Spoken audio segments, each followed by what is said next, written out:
Thanks for being here. This is true crime and celebrity news.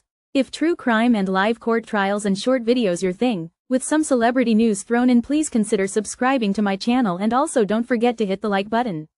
If you enjoy the content, please check and make sure the notification bell is on.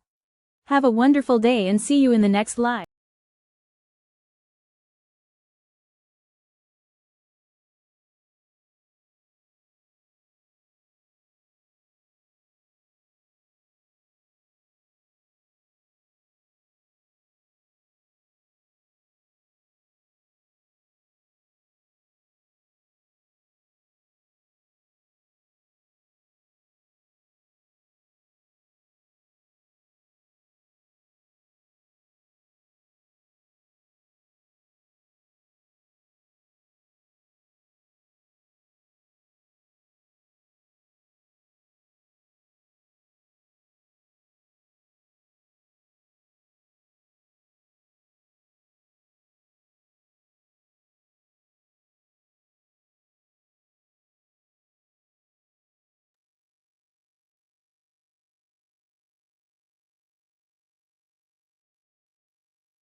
State your name and spell your last name, please. Marie Bramwell, Bramwell. What do you do for work? I'm an attorney. What kind of law do you practice? Domestic relations. Does that include divorce work? Yes. And is your practice located in Heber? Yes, it is. I want to turn your attention to May of 2021. Were you doing that same law practice at that time? Yes, I was. And what is the name of your law firm? Gordon Law Group. What is your firm practice related to when you're starting an attorney-client relationship, when you would collect a retainer payment? Normally, there is an initial consultation, and after that meeting, then we would collect a retainer. What's the approximate cost for that retainer? It's normally $5,000. What is so you mentioned after that initial consult? Is that consult typically done in person? Yes, it is, typically. And would that retainer agreement or the retainer payment be collected then after the initial consult? Normally, it is, yes. Okay. Do you know Kouri Richins? Yes. And have you met with her? Yes, I have. Was that on May 3rd of 2021? That sounds correct. Did you have any other in-person meetings with Kouri Richins? I don't believe so. Did you, after that initial meeting, did you subsequently exchange emails with Kouri Richins? Yes, we did. Did you ever meet with her in person again? I don't believe so. You emailed with her approximately 5 times between May of 21 and January of 22. Does that sound about right? That sounds correct. And she emailed you about 4 times in that same time frame. Does that sound right? Yes, that sounds correct. Other than those communications, did you speak with her at any other time? I don't believe I did. If someone decides not to move forward with your firm in an attorney-client relationship manner for any reason, would a retainer be returned to them? Yes. Okay. Scott, if we could show the witness Exhibit 4-20, please. Do you recognize this? If you could scroll all the way down for her, Scott. No. Oh, it's my screen. I'm sorry. You can see the whole thing. Yes, it appears to be a check issued from Gordon Law Group. And is the check made out to Kouri Richins? Yes, it is. We'll move to admit 4-20. Oh, no objection, I'm sorry. 4-20 is admitted. And those are all my questions for you. Ms. Lewis. Could you pull up State's Exhibit 4-18 for the witness?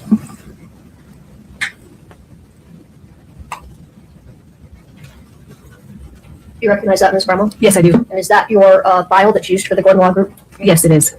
And can we publish that? Or can I move to admit it and then publish it? Okay. 4-18 is admitted. Can you pull up case? Yes, maybe I should step up here. Eyes. What would they used to be? Okay, so according to your bio, you practice law also in the areas of water law, boundary issues, easement, and property issues, correct? Yes, I have. Okay, that's all we have. Nothing further. Just one question. Were you doing those types of cases in 2021? I don't believe so. Okay, so it was just the domestic relations then at that time. Primarily. Thank you. Ms. Lewis, anything further? No, Your Honor. Counsel, may we release this witness? Yeah. Yeah, sure. Ms. Bramwell, thanks for your time. You're free to go.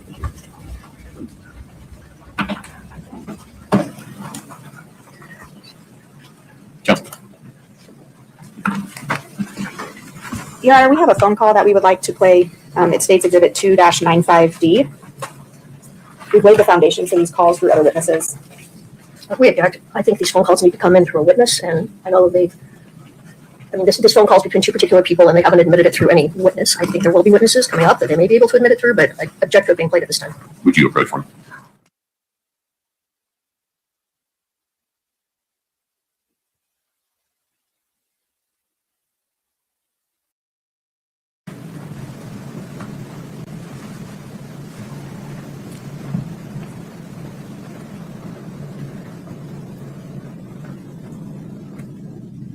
Okay, folks, have a seat. We're still on the record. Ms. Lewis, I apologize for interrupting you. I think this would just be an easier way to have the conversation that we were having. Go ahead and complete your thought for me. Regarding jail calls. Well, there's hearsay in this call also from the other party, which That will be true with every call. And so we'll need to come up with an instruction for the jury about how they are to treat the other side of each of these calls. All right, well, I guess our objection is that these calls could and should be introduced through an actual witness. Playing them randomly, I think is confusing for the jury. May we stay focused on this particular call for a moment to tease out your position on that? So this is 2-95. I'd like to look at that again, but I also think that we... Hold on, I wasn't finished with my Oh, question. sorry. My apologies. This is 2-95. Yes, sir. What was the number again? 295D. Okay, so 2-95D, as I understand it, the state is seeking to play now because it relates to Ms. Richins having contacted Ms. Bramwell. Is that fairly stated? Yes, Your Honor. Okay. And so I think I understand the state's position. Playing it at any other time than directly following Ms. Bramwell's testimony would be confusing. That's what I'm gathering from the state's position. Correct, Your Honor. Okay. So take it from there, Ms. Lewis. I'd like to say, I haven't looked at this call in a couple of days, so I'd like to look at it, but I also think by introducing these things without a witness on the stand is a violation of our Sixth Amendment right to cross-examine. When we introduce these randomly, we can't cross-examine anyone about these calls. Well, you're talking about foundation or content? I'm sorry, what was that? Are you talking about cross-examining regarding foundation or content? Content. Well, the content, the part that's being admitted for the truth, is your own client's statement. So the confrontation problem doesn't exist there. And if we instruct the jury not to consider the other half of the conversation for the truth, there's no confrontation issue there either. Well, if they were to call the witness, who is the other half of the conversation, and introduce the call through the witness, then we would have an opportunity to cross-examine regarding the phone call. But not if the other half of the call isn't being admitted as substantive evidence.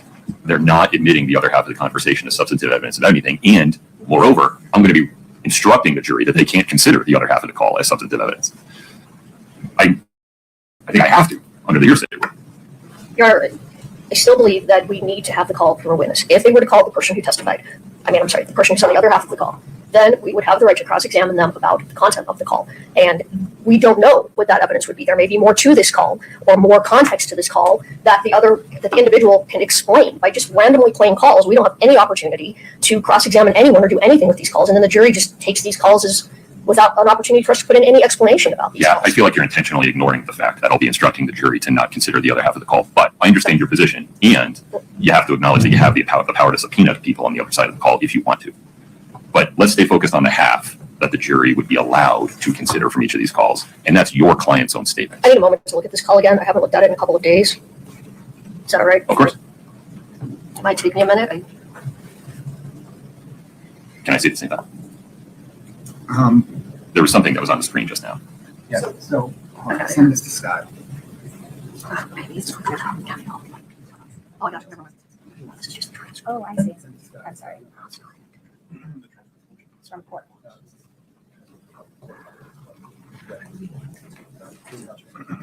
They sent it to us the other day. We're gonna do this. No problem. And then somebody else on your team is going to provide me and opposing counsel with the transcript of Ms. Gibson's testimony. Okay, I'm confused. Yeah.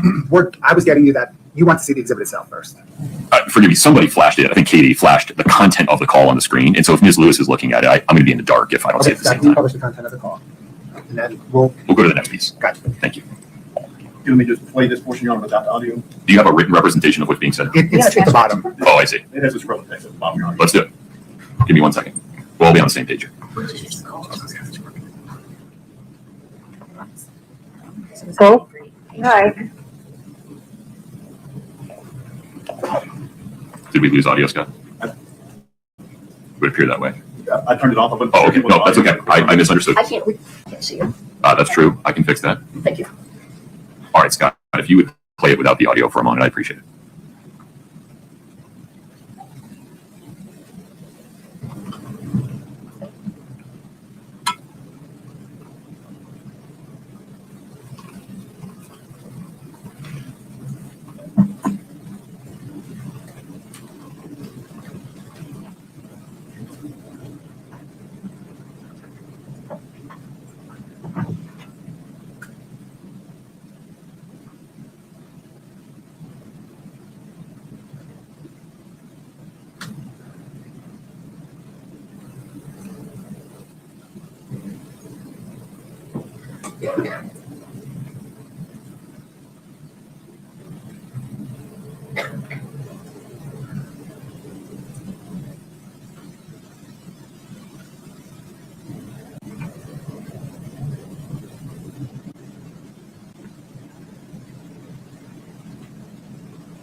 I appreciate seeing the content of the call. Thank you. But forgive me, for the record, and so that defense counsel can respond. The probative value of this is. Your Honor, it goes to Ms. Richins' state of mind. It goes to her intent about the marriage and what her thought process was in seeking counsel from a divorce lawyer. Okay. All right. Ms. Lewis, I understand defendant's position regarding hearsay. Anything further regarding foundation or 4010203? Yes, I think that the call needs to be further redacted. I'm going to stand on our objection, but if the court's going to let it in, it needs to be further redacted. The first part of the call is not relevant. I'd have to pull it up again. I can work with them about the parts, and I think the last part. So I think there's some at the beginning that needs to be taken out and some at the end that needs to be taken out. If it's going to come Can you in. be specific? And what is Well, if I have it up in front of me again, I can be. Well, let's have a larger discussion. This was on my to-do list, not necessarily for today, but I've been waiting for defense counsel's final word on the jail calls pursuant to the pending motion regarding the jail calls, and I don't have it yet. At some point, I'll need defense to say what their position is regarding each of the proper jail calls. Okay. So this is the one that's coming up now, but at some point we have to come to closure on that issue, so we're not Understood. doing it in real time. How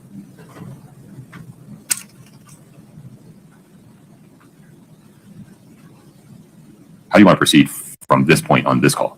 If I could just maybe look at it with the state and point out first part and the last part and see if we can agree that that needs to be That's out of the fine. call. Okay. You want to do that now, Mr. Bloodworth, and then address the other issues? You want to do that now and address the other issues during the lunch break? Well, Your Honor, I think the other issues are going to come up way before lunch. Understood. Okay. So if agreeable, let me propose maybe Ms. Lewis and Ms. Chauvinet could address that in parallel. Me and other defense counsel can address. We're fine with that. Okay. Among the defense team, who is taking lead on Mr. Wright and Mr. Case? That would be Mr. I have Mr. Wright, Mr. Ramos, Mr. Case. Perfect. Sounds like this will work. Okay. Ms. Lewis, would you work with Ms. Chauvinet to see if you can reach agreement regarding some further redactions to that particular call, 2-95D? Yes. Okay. And just for the record, that we're not withdrawing our objection, but the student's coming in. That's what we're going to talk about. You're not withdrawing any of your objections. No, we're not. I understand. All right. Yeah. Okay. So, Mr. Bloodworth, the state will be calling Kouri Wright and Josh Case today, correct? Correct. Pursuant to the court's ruling in order denying state's motion to reconsider and admit excited utterance, there are portions of their proper testimony that have been excluded by the court.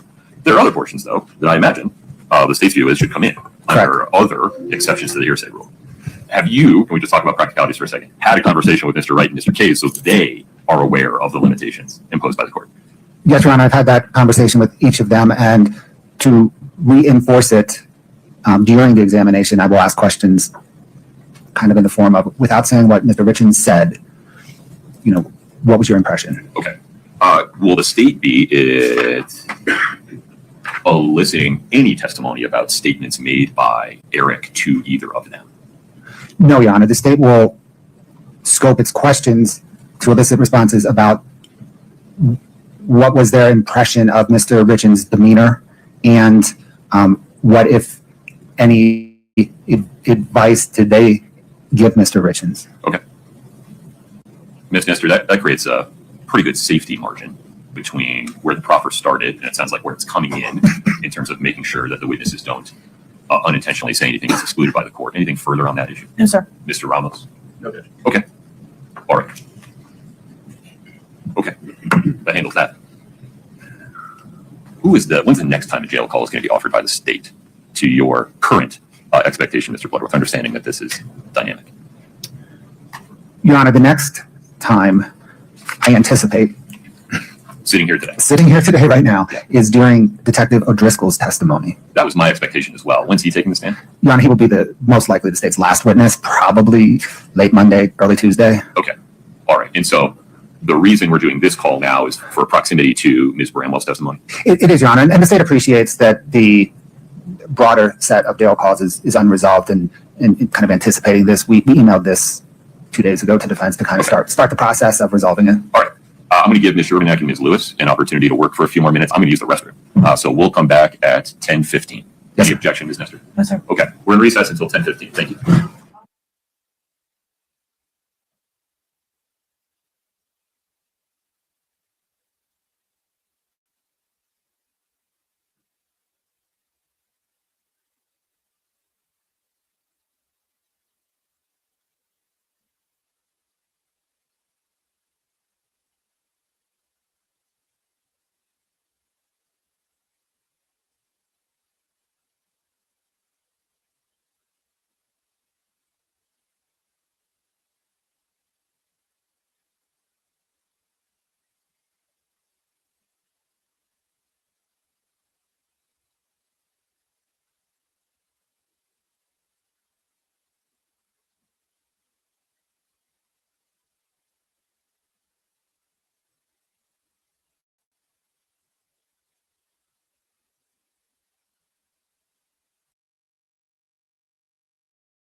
Regarding redactions to 2-95D, Ms. Lewis, were you and Ms. Sherback able to reach an agreement? We reached a partial agreement. Okay, tell me where we stand.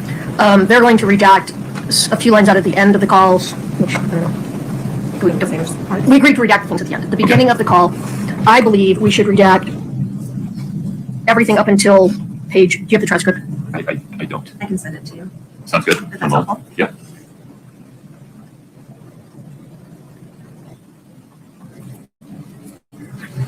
And Judge, so you know, there have already been some redactions made previous to this discussion for other things that were irrelevant, so those are included already. But you will see some redacted portions of that transcript. Okay. Whatever you're sending to me, will you copy Ms. Lewis? Or I have the it. same thing at the same time? Oh, I already sent it to you, and she has it that I sent earlier. It's the same. Got it. One moment, please.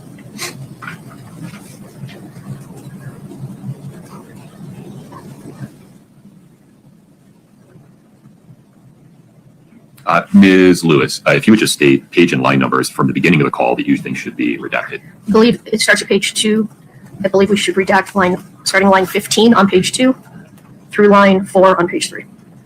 Is that it? That's it.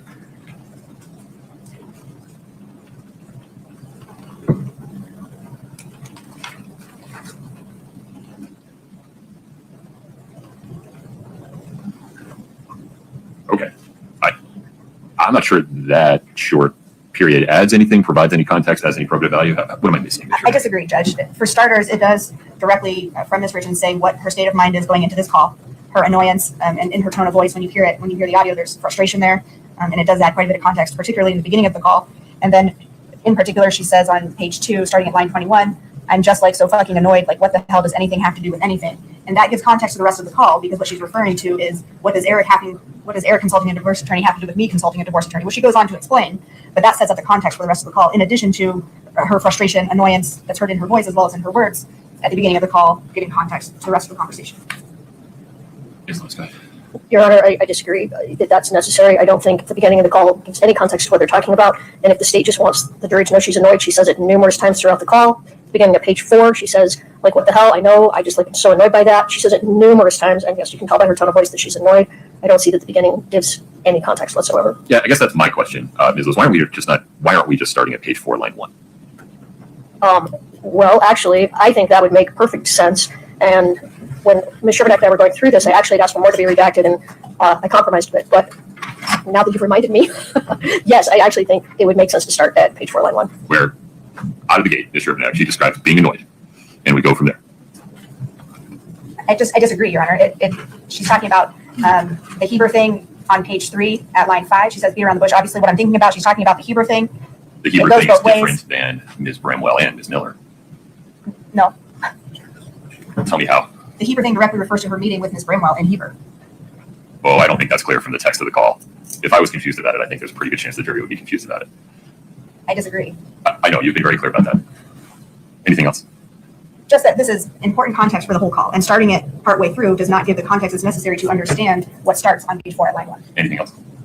It's relevant, Your Honor. I understand. Anything else? No. Okay. We're going to start the call at page 4, line 1. Anything else, Ms. Lewis? No, Your Honor. Court rules that starting the call at page 4, line 1, and then including the redactions the counsel have agreed to in the body of the call and at the end, provides probative information regarding Ms.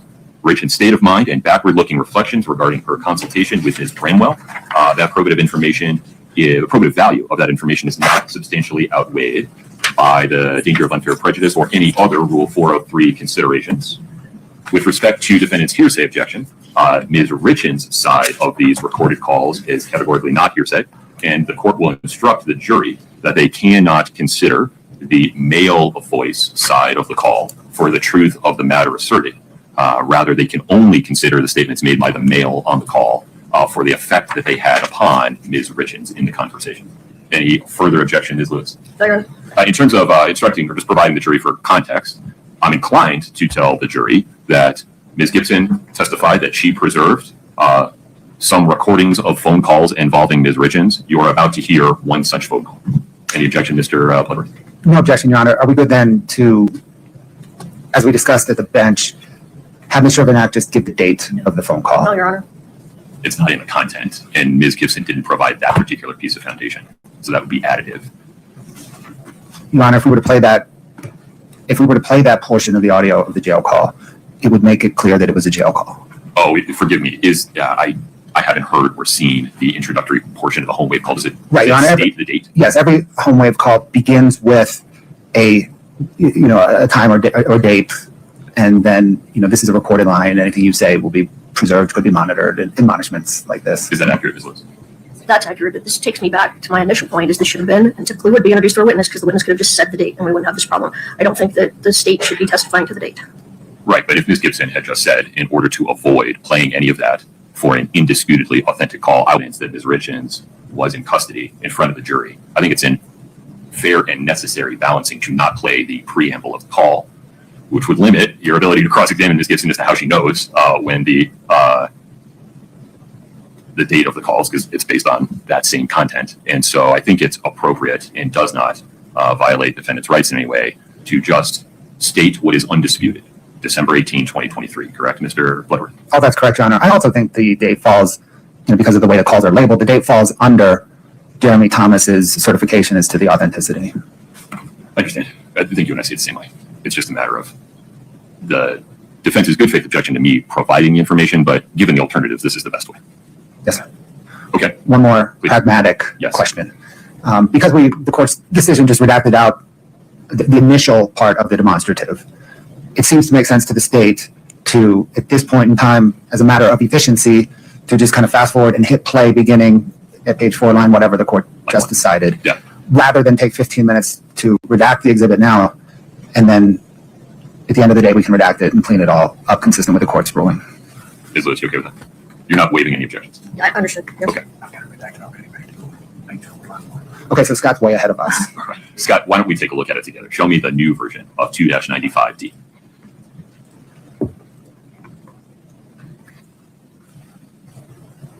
Well, the text is correct. Scott, let's try the audio. Here, we can't see it. My apologies. Oh, Scott, go ahead. Yeah. Obviously, what the hell? I know. I'm just like so annoyed by that. Like, I'm like, what the hell are you talking about? Like, who gives a shit? Yeah. Obviously, if one party's going to do it, the other party's probably going to do it and see what the fuck. Do you want to fast forward to the end just to confirm, so Ms. Lewis can confirm that the stuff at the end has been redacted out? I'm sorry, Your Honor, I did not catch anything for redactions at the end. Okay, I can. Yeah, if you would work with Scott real quick to make sure that the stuff at the end gets redacted out.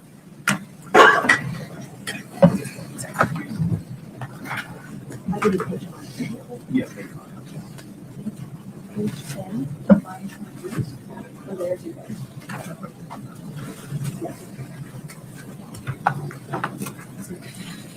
You said say it's redact, but the way it's being offered includes redactions. Yeah.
Okay, Your Honor, I have this ready. If everybody'd like to do it again. Let's do it. Tip 2. Okay, if you fast forward to the end, Ms. Lewis, let's make sure that the redactions you spoke with Ms. Sherbanak about have been made.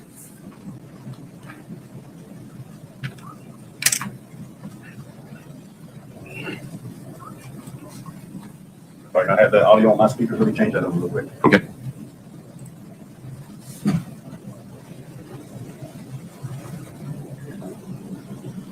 Obviously. What's he say no to? So yeah, I don't know. They found, like I said, they found out about it, but guess what? You know, so did he. Exactly. So it's everybody's natural reaction to wanting to defend themselves. That's correct. Okay. Give me one moment.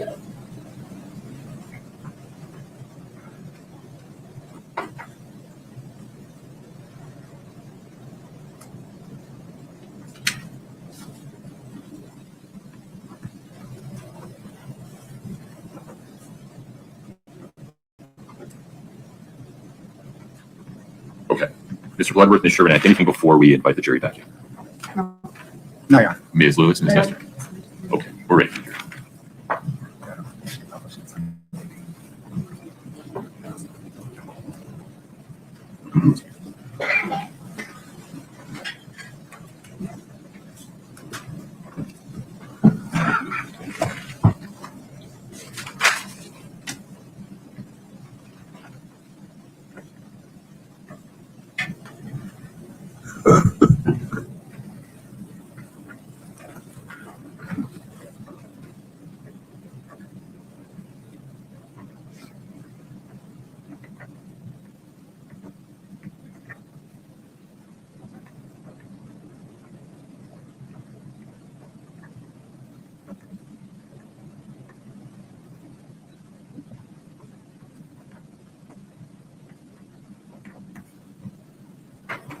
All right.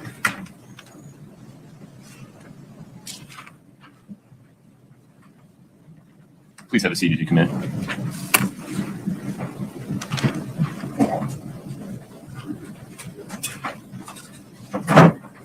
All right, folks, have a seat. Thank you for your patience.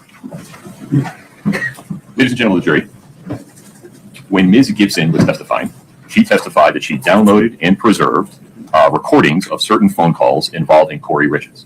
You are about to hear one such phone call from December 18, 2023. You may consider Kouri Richins' statements on this recorded call for any purpose. You may not consider the statements made by the male voice on this phone call for their truth.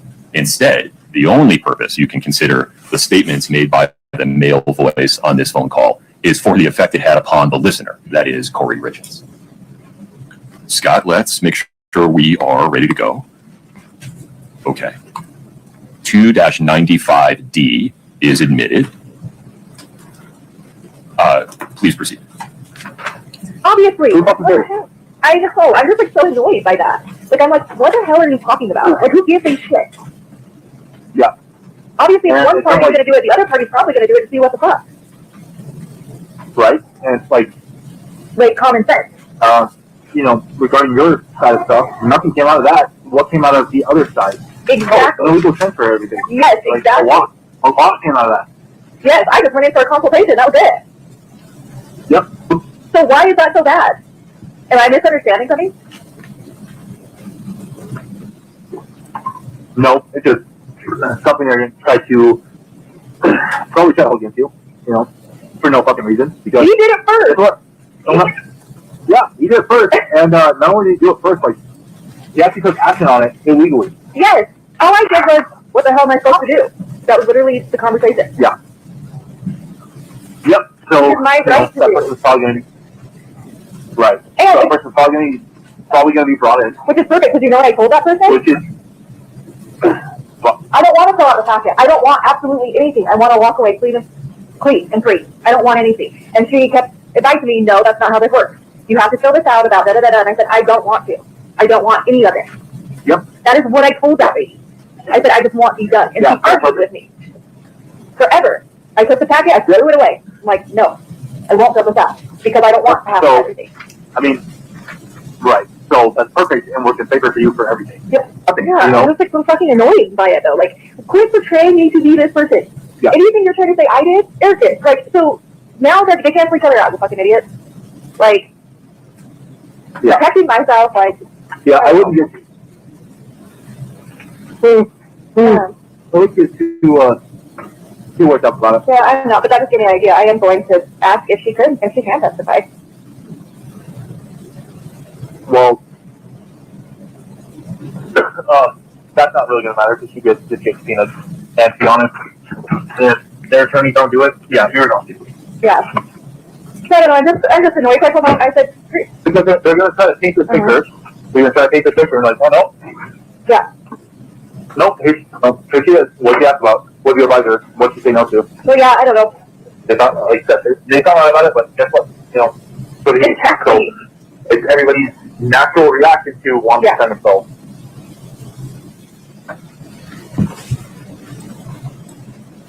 Counsel, the state's next witness, please. Becky Lloyd.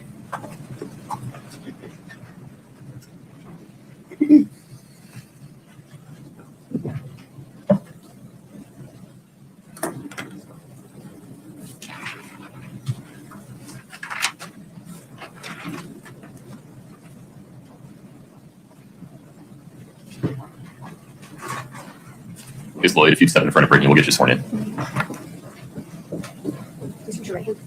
Do you solemnly swear the testimony you're about to give in the matter before the court to be the truth, the whole truth, and nothing but the truth, subject to pains and penalties of perjury? Thank you so much. Good morning. Good morning. If you could state your name, please, and spell your last name. My name is Becky Lloyd, Lloyd. Where do you work? I work for C&E Stonemasonry. And how long have you worked there? I've worked there 5 years. What is your current role with C&E? I'm currently their estimator. What's that mean? It means C&E Stone, we put stone on houses, and my job is to figure out how much we need on those houses. What was your job back with C&E when you first started with them? I got hired originally as an admin. And when was that? That was in February of 21.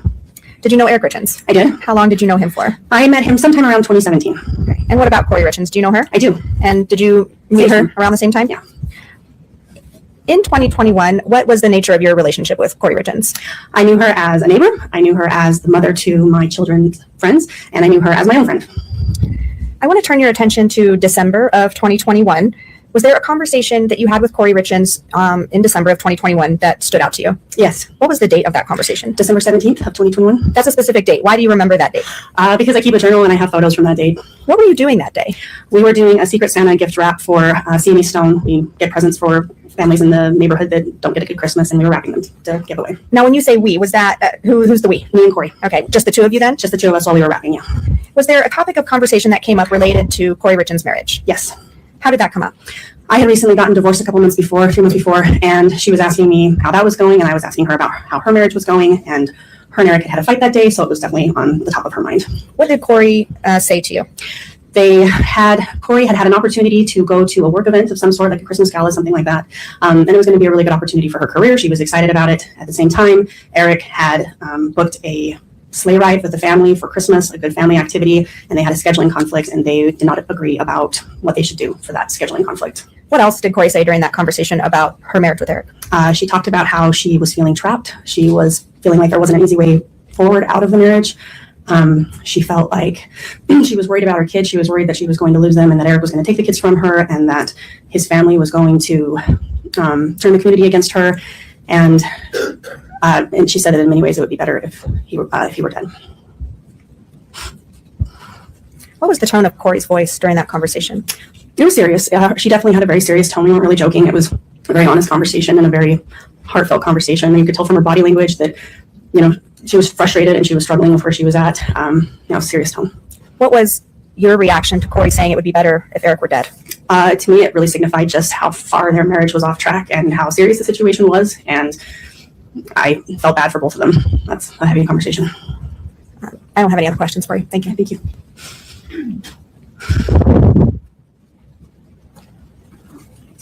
Good morning, Ms. Lloyd. Good morning. My name is Kathy Nestor. I'm one of the attorneys representing Kouri Richins. First of all, I want to talk to you about how you got the job with C&E. Absolutely. Isn't it fair to say that Kouri helped you get that job because you'd just gotten a divorce and she was doing something nice for you? I would say Kouri helped me get that job. Yes, she let me know that it was available and definitely made sure that I knew that it was an option for me. And she was a reference for you to her husband, Eric? I would say so, yes. Okay. And when you were working at C&E, during the time that Eric was alive, Kouri was actually on the payroll, right? She got like a paycheck every couple weeks. That's true. Right. And isn't it also true that right after Eric died, she called and said, don't send me anymore? I believe so, but I am a little fuzzy on that memory. Okay. But at some point she came off the payroll. Correct. Really quick after Eric died. I would say so. All right. I want to talk to you about the conversation on December 17th. And this was, as I understand you, Kouri and Eric every year did a Secret Santa project where they gave less privileged people anonymous Christmas gifts, right? Absolutely. And so you were there wrapping those gifts? Yes. And you were having girl talk? Yes. And you're somebody that she trusted. Yeah. Because you had confided in her about your marriage Correct. and the fact your husband had been unfaithful, Correct. and she felt safe and talking to you about similar things like that? Yes. Okay. And when you were at this meeting, let me look at the date, just 1 minute. A couple of weeks after Eric died, you gave an interview about this conversation you and Kouri had. Yes. And you gave it to a private investigator that worked for the family of Eric Richins, right? I actually don't remember if it was at that time, but I do remember meeting with him. Yes. April 6th of 2022 at your house. Does that sound familiar? Yes. All right. And this gentleman who was not law enforcement, he was a private investigator, right? Yes. And he came to your house and you told him about this day that you spent with Kouri, didn't you? I don't remember, but I assume so. All right. And isn't it fair that in that first interview, you never mentioned anything about saying it would be better off if Eric was dead, did you? I don't recall. You don't recall? I don't recall. Okay. And then you had a second interview almost 2 years later in March of 2024 with the same investigator. Is that right? Sounds right. And then the investigator said, wait, I understand you've talked to Katie and there was something you forgot to tell me the first time we met about a statement Kouri made. That's true. And what you forgot to tell him was this part about it, he'd be better off dead, right? Yes. Okay. And isn't it fair that in the second interview in 2024, almost 2 years after, you even in that interview told him that you couldn't get on the stand for sure and say that she said that, didn't you? I do not recall that. Okay, Katie, can you please play the clip BL1? If we could cue that up and play it for her to hear. Cue it up. And let's make sure we're all talking about the same thing. My apologies. Do we have a foundation issue here? Make sure. Yes, I don't know what they're referring to, and if they're seeking to refresh her, then I believe that should be handled slightly differently. Yeah. No, I believe she said she didn't say it, so I don't think I need to refresh her. I think I can impeach her at this point. If you would just approach for a second.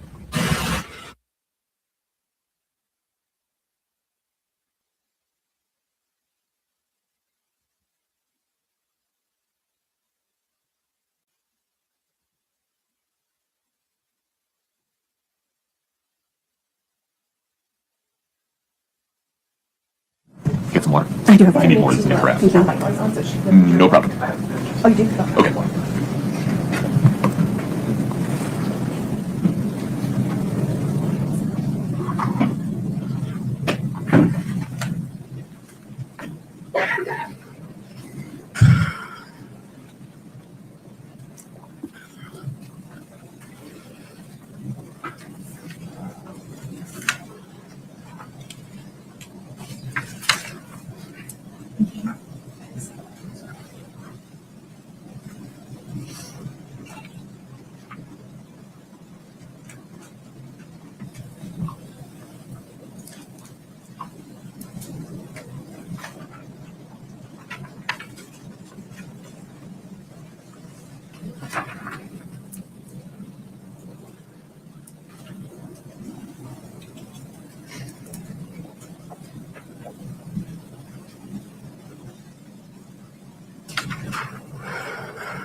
Okay, so would you say the number one more time is necessary? Yes, Your Honor. We are going to be playing a clip that we have marked. We're not going to admit it. We're just going to impeach with it, but it's BL1. Okay. And let's see, Katie, let me get you connected here. And this part, I swear she said it, but I also feel like if you put me on the stand, I would not be confident enough to actually truly know if she said it. But I swear she said, in many ways, it would be better if he just died. Is that your Because, and I remember thinking, the reason Is that your voice? That is my voice. All right. And you did say that you wouldn't be able to swear to it on the stand, didn't you? I wouldn't be confident in that. Yes. Okay. And then if we could play the second clip.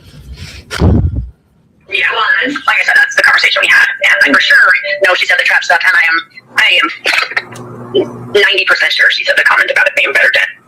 Okay, so again, that is the second interview that you had with the investigator, and again, you're saying you can't say for certain that she made that statement, correct? Correct. Okay. You also never told that statement to the police when you were interviewed by the police, did you? Until later, much later, like 2024. I don't know if I got interviewed by the police in 2024. Okay. All right. While you were employed at CNE, which you've testified to, after Eric died, were you instructed to go to the house and pick up some of his private items? Yes. And who asked you to go pick up his things? Your Honor. So. Help me understand. If you would approach this here.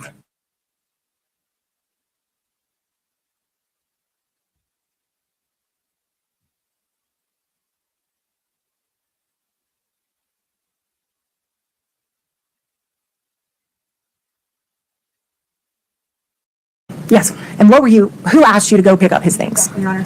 Scope. Help me understand. If you would approach this for a minute. Ms. Lloyd, we listened to part of your conversation during one of your previous interviews, and do you recall during the rest of that conversation explaining why you remembered Kouri making that statement? I do. What's that explanation for why you remembered that specific statement from Ms. Richins? Well, as someone who's gone through divorce myself or marital troubles, I know that it is probably somewhat common to have thoughts that aren't necessarily the nicest about your spouse and to have really strong feelings that way. But I was struck because she said it out loud. And some of those thoughts are what you'd call an inside thought sometimes. And it was memorable for me enough that after I met with the private detective, I went and talked to my friends. And without prompting, I said, hey, remember that conversation I told you about? What did I tell you about it? And they were able to confirm exactly what I said in my statement here, because it is a very big deal, and I respect the justice system very much, that I'm never going to get on the stand and say something that I don't know as truth. Are you confident in your testimony today? I am. Those are all my questions. Thank you. Thank you. Okay. So now it's your testimony that you were told about the statement by someone else? No. My testimony it is very difficult to say such a thing when someone that you care deeply about has been leveled with such charges. It is very difficult. So that is why I didn't come up in the first interview.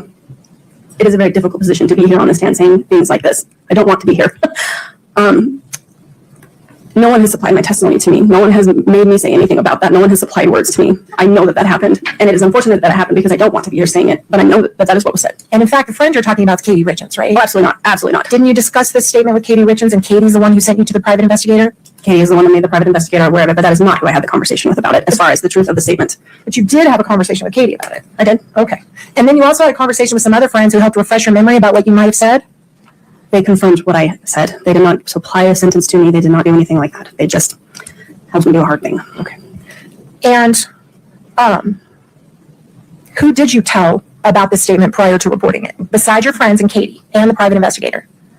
What do you mean? Did you tell anybody else? I told my friends.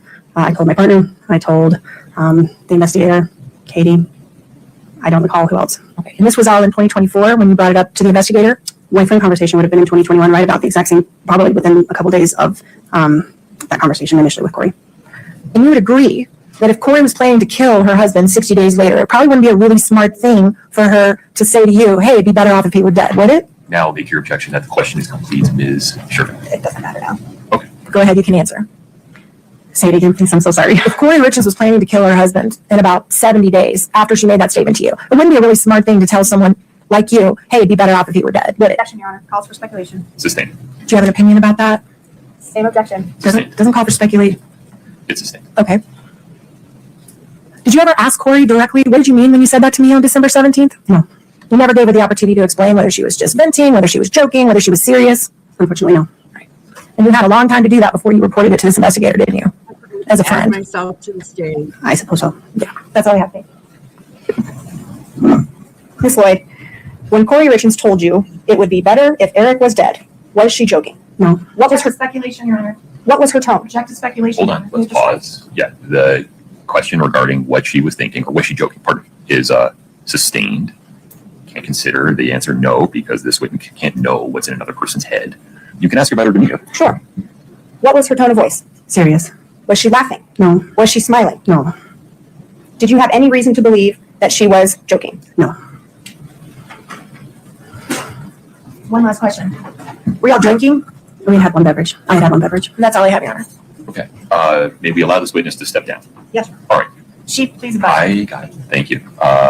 If you're called back, you'll get notice. Okay, thank you. In the meantime, please don't talk to anybody about your testimony. Please don't watch any coverage, read any coverage, listen to any coverage about the case. Okay. Okay. Perfect. Please travel safe. Thank you so much. Counsel. Your Honor, the state calls Gabe Warren. Okay.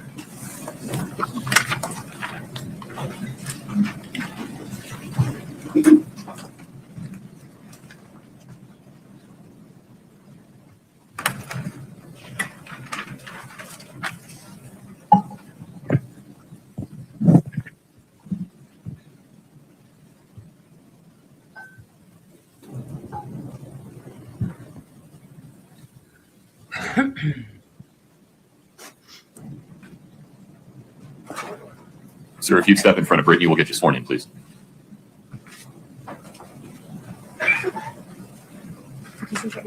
Do you solemnly swear the testimony you're about to give in the matter before the court to be the truth, the whole truth, and nothing but the truth, subject to the pains and penalties of perjury? Thank you. Please have a seat.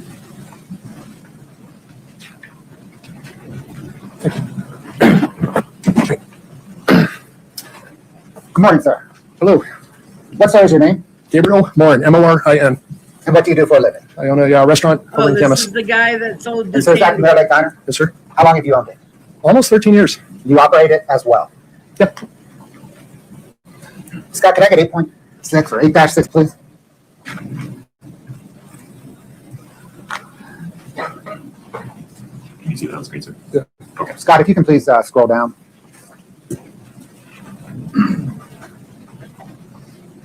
We'll go back to the top. Sir, do you recognize these records? I do. Are these records made at the time of the transaction? Yes. And is it your business's regular practice to make these records? Yeah, I mean, there's some, at the time of an order, the table is created, whether it's a to-go order or someone physically in the restaurant. And then when the card is actually swiped, then the table's closed. Okay, so we're going to get into that. I just need to lay a little bit of foundation to admit them, then we're going to publish them. Like, do you keep these records as Your Honor, regular? we don't object, but it's fine to come in. States 8-6 is admitted. Thank you. Let's publish them, please, Scott, Your Honor. Scott, if you can, let me see here. Okay, so generally, what are we looking at? So at 9:07, Megan is her employee. I believe this was a to-go order that was called in. Okay. And then, it was paid for in person at the time of pickup. $10 was written on gratuity, then $41.39 was a total charge. So does this reflect a receipt from a called-in order at your diner on April the 14th, 2022? Yeah. And the card entry method there, S, is that for swipe? Yeah. And then the card was present, that's what that's telling us? Yep. Signature at the bottom, normal receipt that we've all seen all the time, always? Yep. Scott, can you go to the next page, please?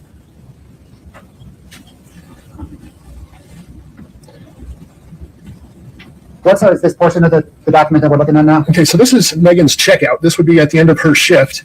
And this is like a breakdown of credit cards, whether MasterCard, Discover, cash sales, and that kind of stuff. And then Scott, if you can go down to the third document. You and big in that top part, thank you. And then, sir, what is this? Okay, so this is an audit of that particular order. So you can see the timeline on the left side. So at 8:55, it says a Greek omelet, quinoa salad, bagel sandwich with hash browns, and then Kouri is typed in. So at 8:55, an order was placed. At 9:07, the food was ready. 9:07, payment was applied. And then at 10:50, adjusted payment. So the server has some leeway as to when they actually adjust their tips. I mean, before they're into their shift, they're going to go through all their sales and adjust tips. Some servers wait till the end of the day. At 11 o'clock on Valentine's, we weren't very busy, so she did it during the day. So why the name Kouri? Well, because it was a phone-in to-go order. So, we don't take credit cards over the phone unless we really need to, but, we do enough to-go orders that we want a name associated with it so we don't get the orders mixed up. So. Thank you, sir. I don't have any further questions. Okay. Good morning, sir. Hello. You and I've met before, but just to remind you, I'm Kathy Nestor. I represent Kouri Richins. So I want to go back to what the Exhibit 8.6 that the state just went over with you, and if we could go to the last page.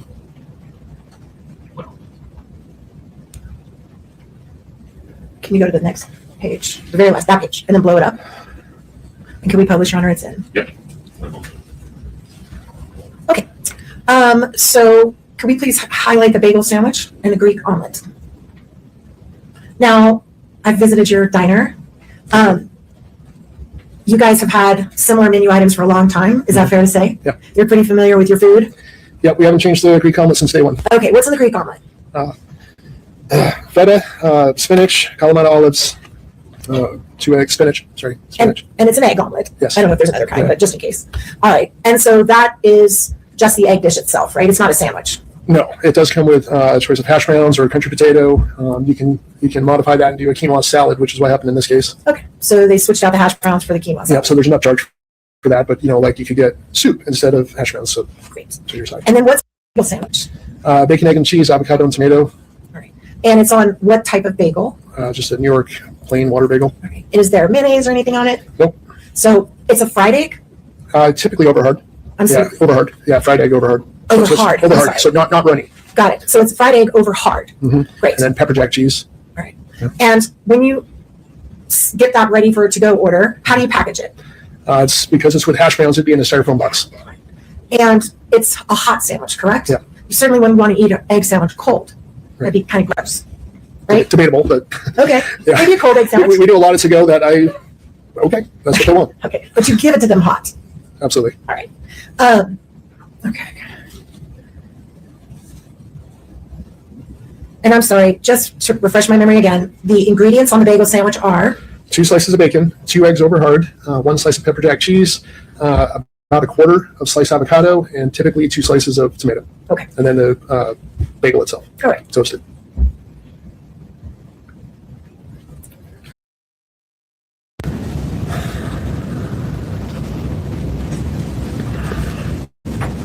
And just to be clear, the time that was on the stamp says 8:55 a.m. Can we bring that up one more time? Yeah. I just want to make sure I understand what that time means. Is that the time of the order or the time it was picked up? When it was ordered. So it was called in at 8:55. All right. And then it was physically picked up and paid for at 9:07. Perfect. And 9:07 in the morning. Yeah, It's breakfast. well, it says AM, so that's what I'm going with it. Perfect. Thank you. That's all I have, sir. I appreciate it. Okay. No, Your Honor. So you can step down. Maybe release this witness, counsel? Yes, Your Honor. Yes. You're free to go. Thank you, sir. Thank you. Mr. Butterworth, who's next?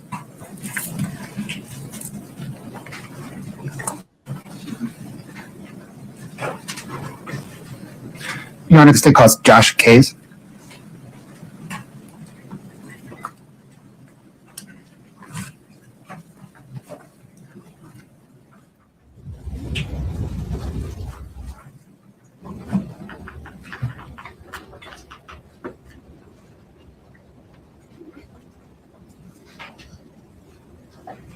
Your Honor, I apologize. I understand he's at the other building right now. Oh, Maybe we can take 5 minutes. Yeah, let's stretch your legs. No harm in that. Please rise for the jury.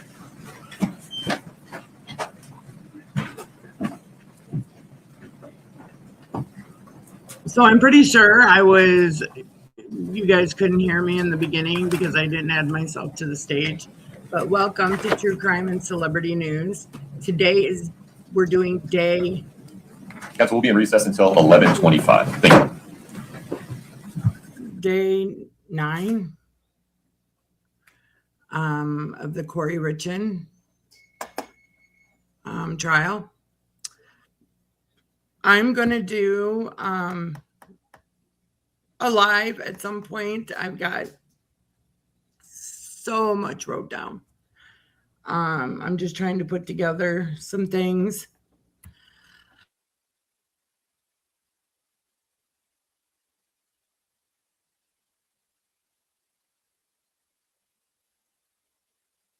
I got a giant screen over here, but I can't connect my 2 computers together, so which is fine.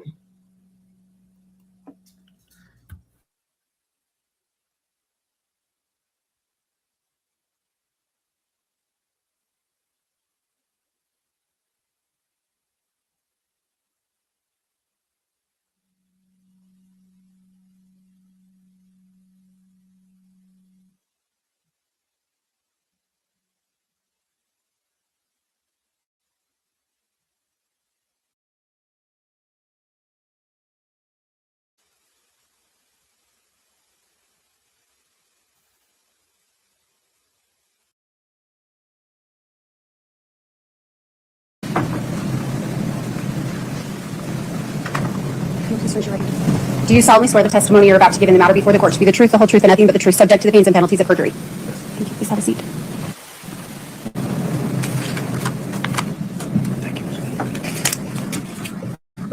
Good morning, sir. Morning. What, sir, is your name? Joshua Kays. Is your last name spelled Kaze? Yes, Sir, did you know Eric Richins?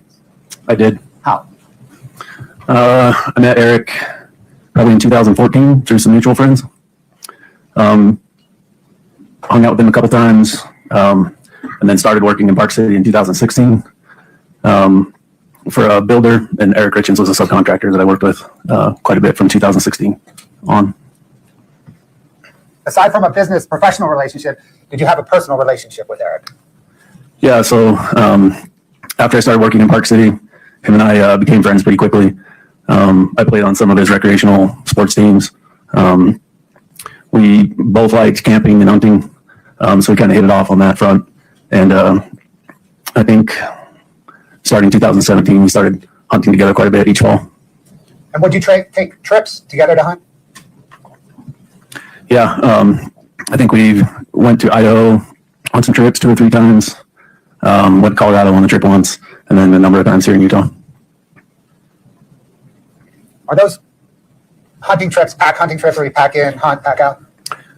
Mixture of both. We'd, hike in a lot. I think we went on some that were pretty grueling. Idaho in the Frank Church Wilderness was a pretty grueling experience. Our last one that we went on together in Colorado ended up being pretty physically demanding, but it was a mixture of sleeping out. Sometimes we'd sleep in trailers, all the above. Either professionally or personally, in the last few years of Eric's life, how often would you speak with him? I'd say probably at least every other week. We had a lot of jobs going with Eric and his company, and so we would speak a lot about that. And then obviously in the fall we would get to speak quite a bit. Yeah, a lot of the hunting trips we went on, it was just him and I on quite a few of them. So talk a lot on those as well. Do you get to know your hunting buddy pretty well when you're out packing with him? Yeah, especially if it's just you two. There's nobody else to talk to. So yeah, I think you get to know him pretty well in those situations, especially. What was Eric like personally? He was very kind of outgoing, confident, fun person to be around. He's just kind of magnetic personality. Obviously not shy. I'd say competitive, especially in sports that we played. He was extremely dependable. One of the best subcontractors I've ever had.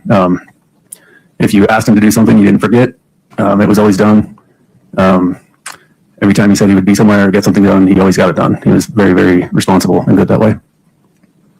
Have you ever observed Eric sick or injured? No. Have you ever seen him use over-the-counter drugs? No. Have you ever seen him use prescription drugs? No. Have you ever seen him use illicit drugs? No. Have you ever observed any indication that Eric used drugs? No.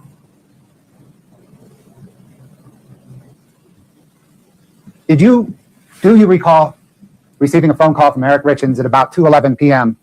on Valentine's Day 2022? I do. Without saying what Eric said to you, why is it you remember that phone call?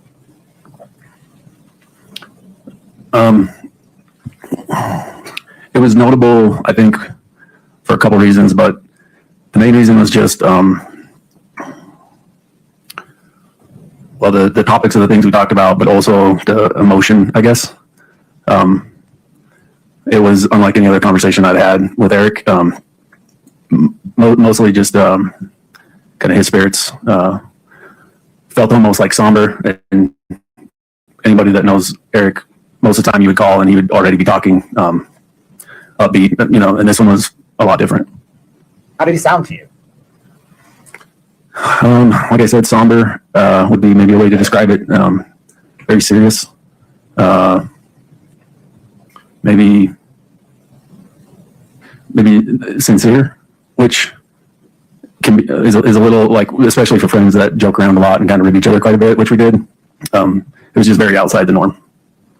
Had you ever heard Eric sound like that before? No. Based on what Eric said to you, and without saying anything that Eric said, did you offer Eric any advice? I don't know that I would say advice other than maybe like questions, like suggestions and questions was my response. What questions did you ask Eric? Chad, can we approach?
Mr. Bloodworth, please proceed. Thank you, Your Honor. Mr. Case, let me ask you 3 yes or no questions, okay? Based on that conversation, did you ask Eric Richins if he was okay now? Yes. Did you ask Eric if he was going to go to the hospital? Yes. Did you ask Eric, what are you going to do about it? Yes.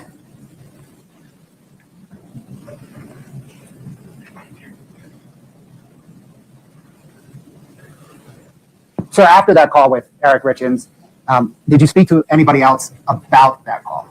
Yes. Who did you speak with? I talked to my wife at night about it. And then a day or two later, told a mutual friend, actually two different mutual friends of mine and Eric's. Did there come a time after Eric's death when you spoke about this call with Kouri Wright? Yes. Did Kouri Wright have a similar call with Eric Richins? Object to hearsay. Sustained. When you spoke with Kouri Wright about this call, did Kouri Wright say anything inconsistent with your call with Eric Richins? Object to hearsay. Sustained.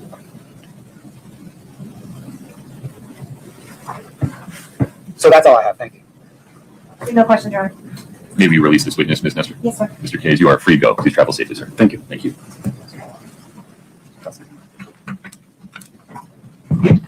Your Honor, may we approach on scheduling? Of course.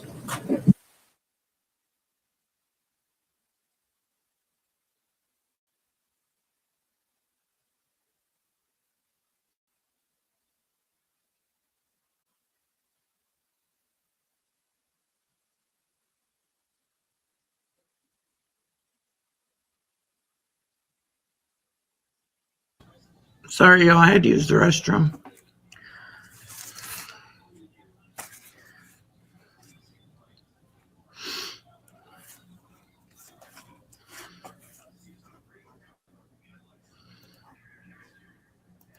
You guys see all my plants behind me? Isn't that pretty? I got pothos, I got monstera, Swiss cheese monstera. I got painted begonia, a ZZ plant, a black one, and a snake plant, a prayer plant that prays all the time, and a ring of fire, but that's trying to reroot.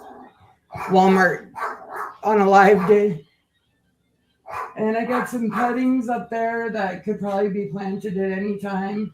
The pothos I had to put in 2 separate jars because the roots were just getting so big for the little jars that I had.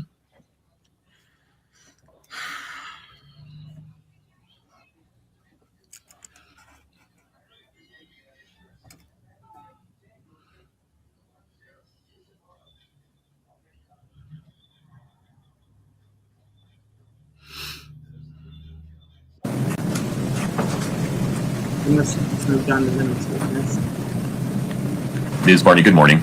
If you would step in front of Brittany, we'll get you sworn in, please. Please raise your right hand. Do you solemnly swear the testimony you're about to give in the matter before the truth, the whole truth?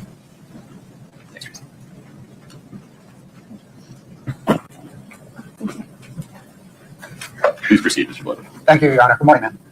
What name is your name? Chelsea Barney. Is your last name spelled Barney? Yes, Do you know Kouri Richins? I do. How do you know her? We've been friends for about 20 years. When did you first meet? 9th grade, junior high school. And have you stayed friends that whole time? Yes. How often do you speak or did you speak with Kouri Richins? All the time. Sometimes every day, sometimes every other. All the time. How often would you see her? Couple times a week. When we got busy with kids, it's sometimes once a month. It just kind of depends on schedule at that time. Would you travel together? Yeah, I traveled sometimes with her. Yeah. Did you consider her your best friend? Yeah.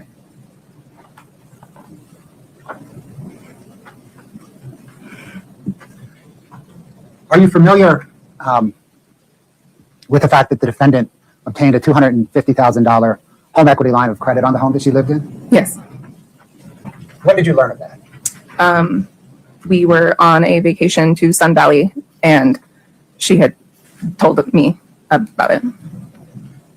Who were you on that vacation with? Some of our other friends. Was that vacation in October of 2020? Yes. Maybe the first weekend of October of 2020? Yes. What, if anything, did the defendant say about that? She had said that Eric was mad at her and had turned off her credit cards because he found out she took a loan out on the house, and asked if we could pay for the trip, and she would reimburse us when she could. Did Kouri Richins say what she did with that $250,000? She used it to buy a house to flip and sell.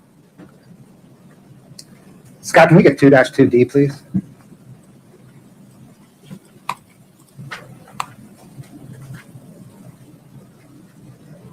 Ma'am, Scott's going to scroll through it, and I'm going to ask you if you recognize it, okay? Okay.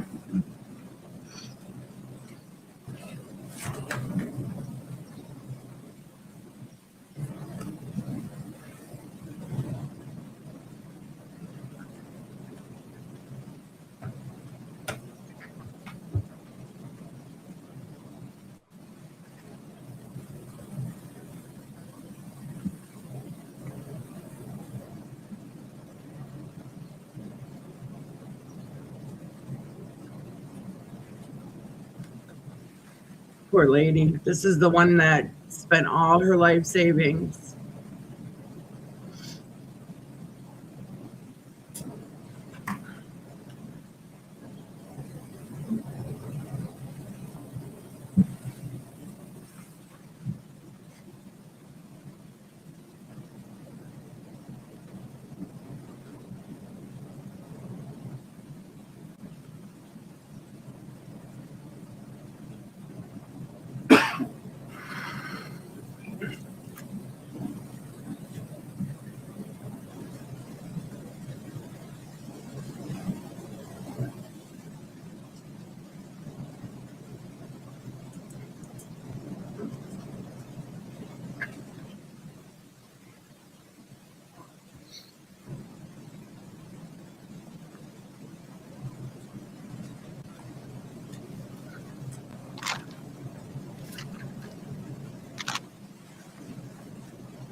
Ma'am, is that an October 14th?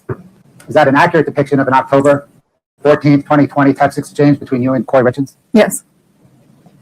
Are you the blue bubbles? And no, it's the opposite, right? Is Kouri Richins the blue bubbles and you the green bubbles? Yes. Your Honor, the state moves to admit and publish 2-2D. No objection. States 2-2D is admitted. I'm sorry. Please have a seat, folks. Thank you.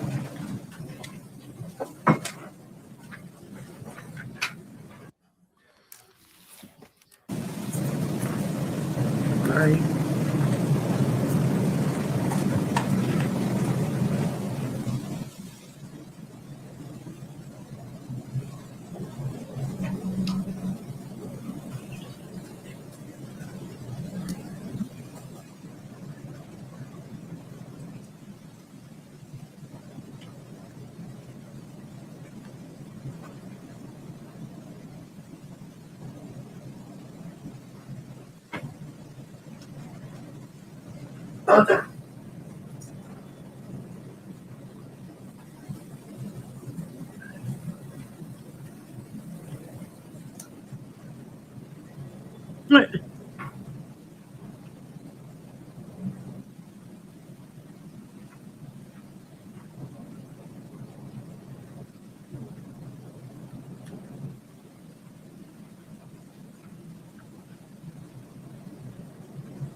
Ma'am, did Kouri Richins ever tell you whether she had paid back that home equity line of credit? Yes. What did she say? I don't really recall, just that the house she flipped made money. I mean, I didn't really ask much about how much she made or didn't make, and she said she paid him back.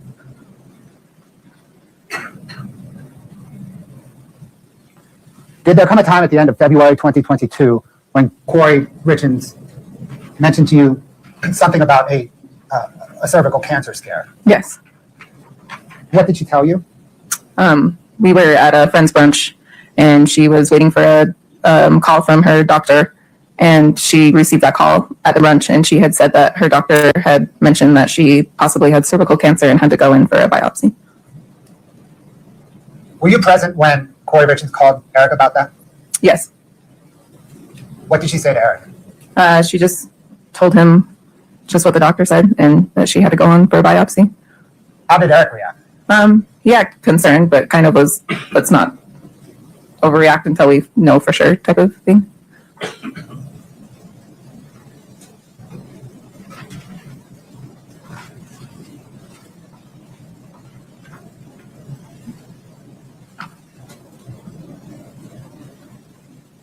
Other than THC gummies, did you know Kouri Richins to use illicit drugs? No. Other than THC gummies, did you know Eric Richins to use illicit drugs? No. Did you know him to use pain pills at all? No. Scott, can I get 2-108, please?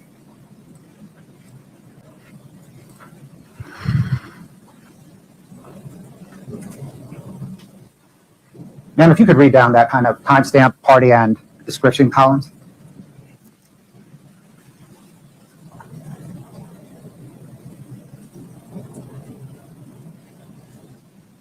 Oh, sorry.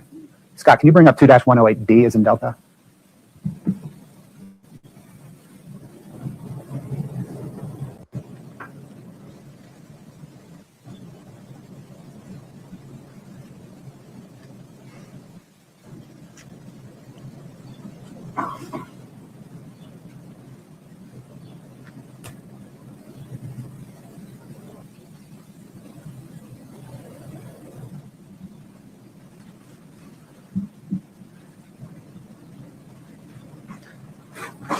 Ma'am, do you? Oh, I'm sorry. We're still going.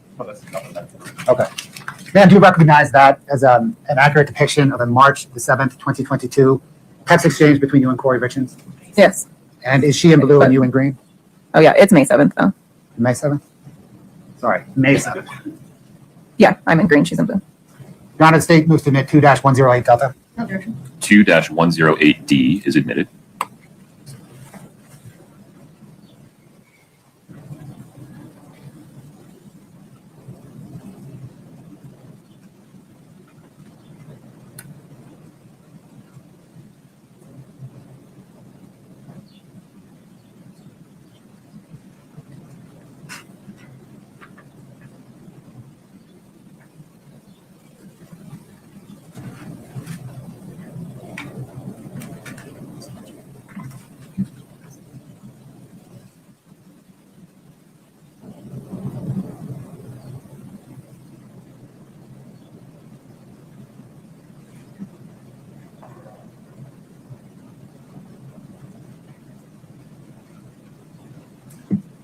Ma'am, turning now to the morning of Eric Richins' death. Mhm.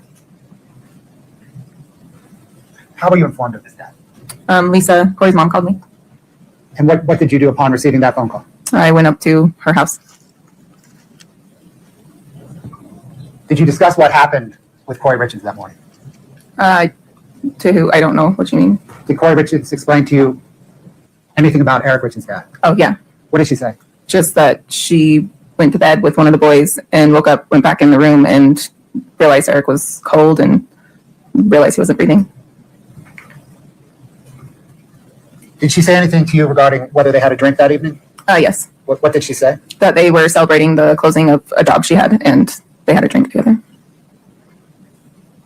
Were you present in November of 2022 when Kouri Richins had a phone call with her attorneys about the night of Eric Richins' death? I don't recall.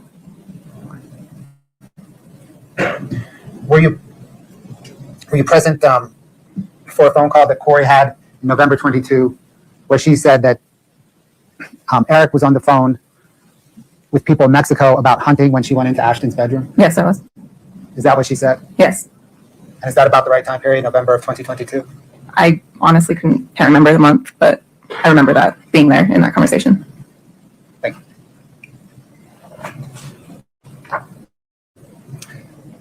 Scott, can you bring up 2-45 Delta, please?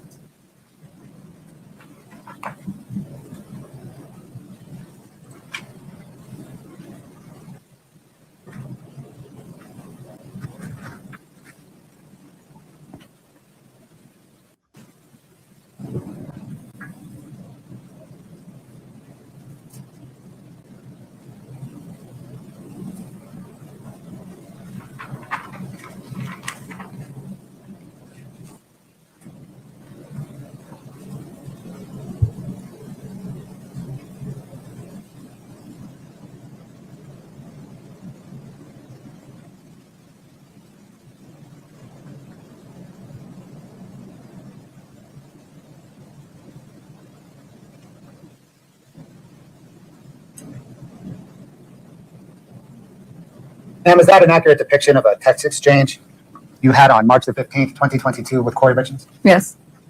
Your Honor, the state moves to admit 245D and publish. 245D is admitted.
Counsel, would you approach just briefly for a moment? Do you want the sauce on top or just some butter? God, that coffee's going through me.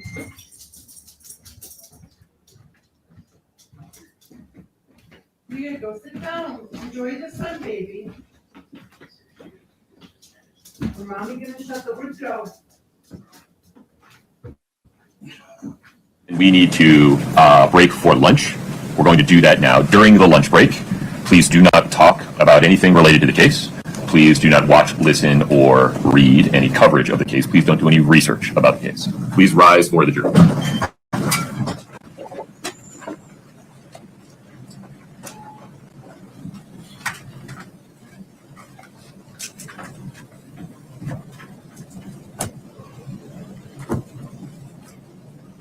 Folks, please have a seat. Ms. Barney, Yes. we're going to come back on the record at 1 p.m. Between now and then, you're free to go. Okay. As long as you come back, Okay. ready to go at 1. Okay. No matter where you go, whether you stay, whether you go, please don't talk to anybody about your testimony. Okay? Okay. Very good. We'll be in recess until 1 p.m. Thank you. Oh, good. Lunch.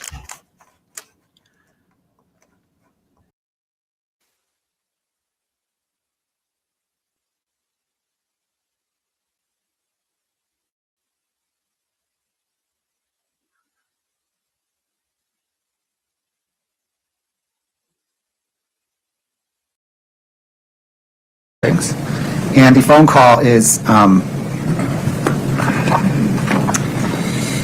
June 17th, 2022, between the defendant and a friend of Eric's. And Chelsea Gibson, the current witness, was present for the portion, Chelsea Barney, the present witness, was present for the portion of the conversation that the state intends to play. She participated in it. The state is offering it for the defendant's statements. The statements made by Mr. Knudsen and Barney are effect on the hero context. Okay. And a one-sentence description of the probative value. I don't know what's on the call. Your Honor, the probative value, there's a lot to unpack there. It's sum total, the calls are about 45 minutes. Give me an example. Consciousness of guilt throughout. Okay. Ms. Lewis. Your Honor, first, we don't think the call is relevant. It takes place after Mr. Richins' death. It doesn't discuss anything of relevance in this case that I can recall. We also don't know, Chelsea wasn't a party to the call. I don't know if it was on speaker and she heard parts of the call. It's representation if she speaks during it. I'm sorry. The representation from the state is that Chelsea Barty speaks during the call. I was just going to say, once or twice she says like yes, or she makes a couple of comments. I don't know if she was there for the whole call, if she was in and out. I don't know which portion of the call in particular they want to put in. So Forgive me. I was under the impression that you and Mr. Blower discussed this very thing during the break. We did not. Oh, okay. Would now be an appropriate time to have that conversation so that you're not unsure about those things. Yes, transcript of the part you want to put in. Yes. Can I have it? Yes. I'm going to go make myself a cup of coffee while you review that transcript. Would you email me a copy of the same transcript? Yes, so I can have the same information at the same time. Yes, sir. All right. We'll be in recess for until 1:15. Thank you. Ooh, Judge needs a cup of coffee. They just came back from lunch.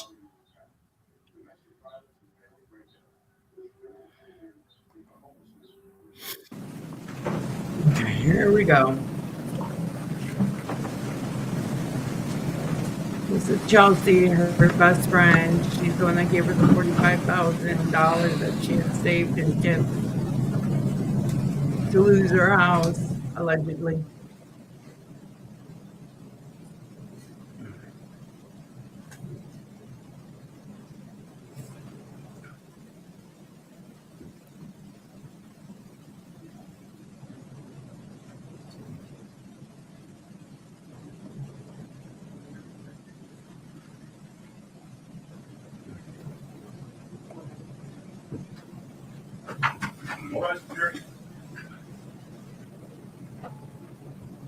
Please have a seat as you come in.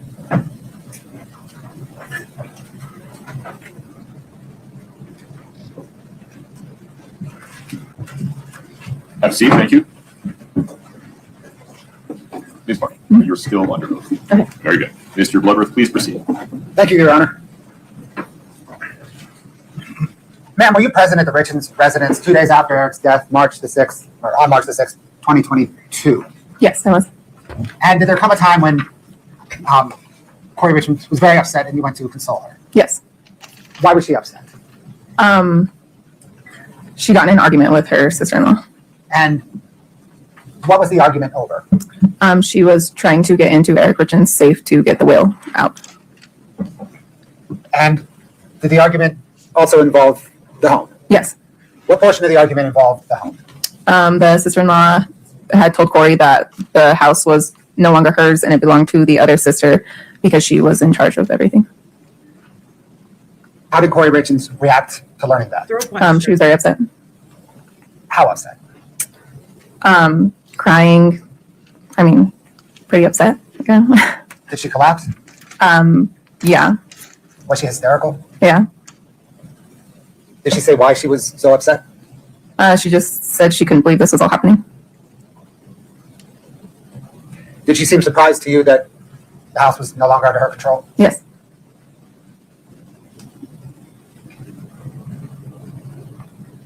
What, ma'am, do you know about Kouri Richins' business? Very little. Just that she would buy houses, flip them, and sell them. Did she present to you as being successful at that? Yes. Was she very generous to you? Yes. Were you aware that she was in any financial distress? No.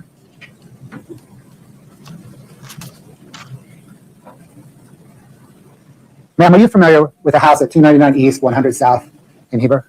Yes. How so? I lived there. I bought it from Kouri. Who lived there with you? My family, my husband, and 3, and I had another one, so 4 kids.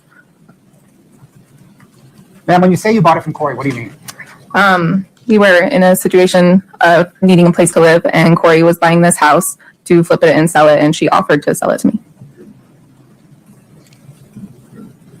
Did you accept that offer? Yes. What was the arrangement? Just, it went back and forth for a year on what would work out. And it came down to I would sign the deed of the house, and the house was mine. And I paid a down payment, and I could do what I wanted because I had the deed to the house, but the loan would be under her name. But I would pay the mortgage payments myself. So let's start with the down payment. What was your understanding of the down payment? Just, she told me it was to pay the brokers back that she borrowed money from to get the house. And how much money was the down payment? $45,000.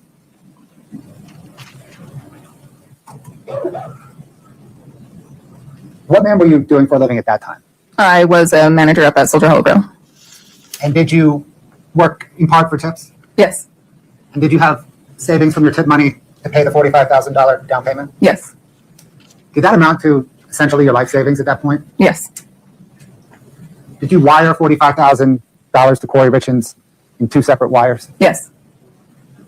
And you understood that to be a down payment on the house that you were living in? Yes. Did you understand that Kouri was going to put that money towards a mortgage that was closing soon after you wired the money? Yes.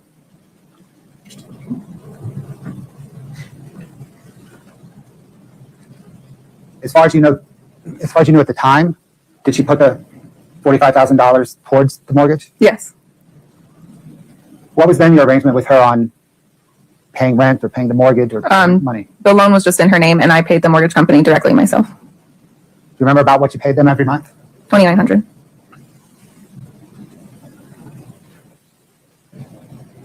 Scott, can I get 6-14, please?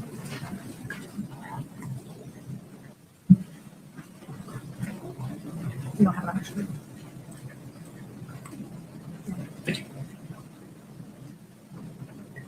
Scott, can you scroll down for the for Ms. Barney and counsel?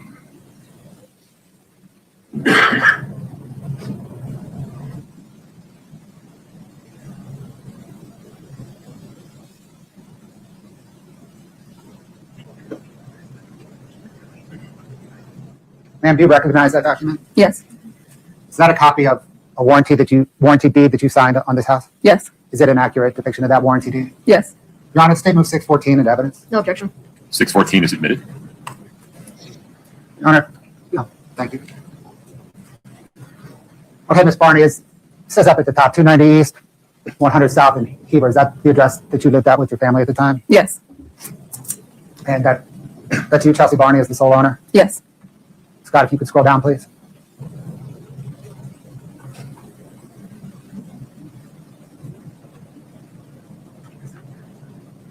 Scott, if you could scroll down, please. Scott, if you could, sorry, go up. If you could just enlarge kind of the middle to the bottom portion. Thank you.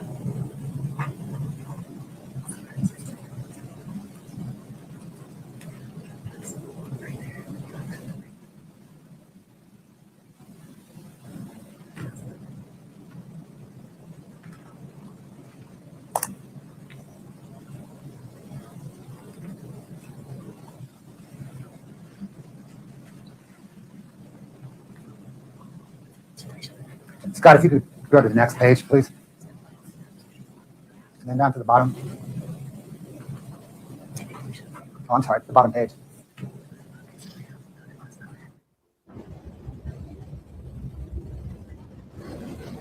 You can enlarge that, please.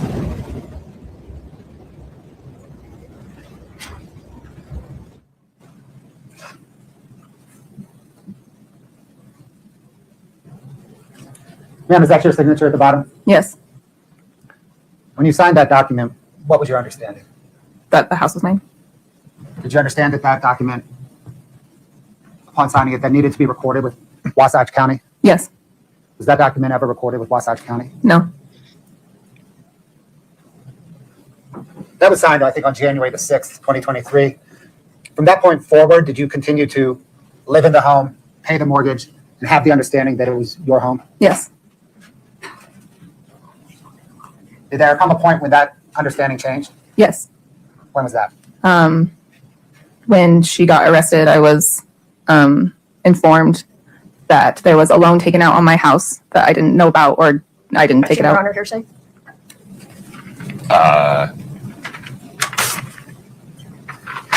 So the question was, did there come a time when she became aware of a certain condition? She's explaining how she became aware of the condition. Doesn't matter if it's true, just matters that she heard it. So this explanation for what she heard can be considered only for an explanation of the effect it had upon her, not for the truth of the matter asserted. Go from there, Mr. Bloodworth. So did there come a time when your understanding changed? Yes, I emailed the lady I signed the papers with and asked for copies of the paper, and she told me it was never filed with the county. Did you continue to live in the house? I did. Did that change? Yes. When? September 24, I believe. I was evicted. You were evicted in September 24? Mhm. Why were you evicted? The new owners kicked me out. Were there new owners because mortgage was foreclosed on? No. Why were there new owners?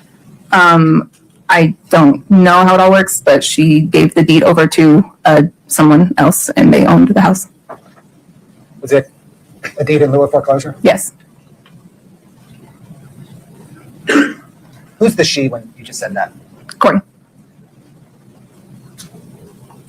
So it's your understanding then that Kouri Richins gave the deed of the house over to new owners in lieu of foreclosure on the house? Yes.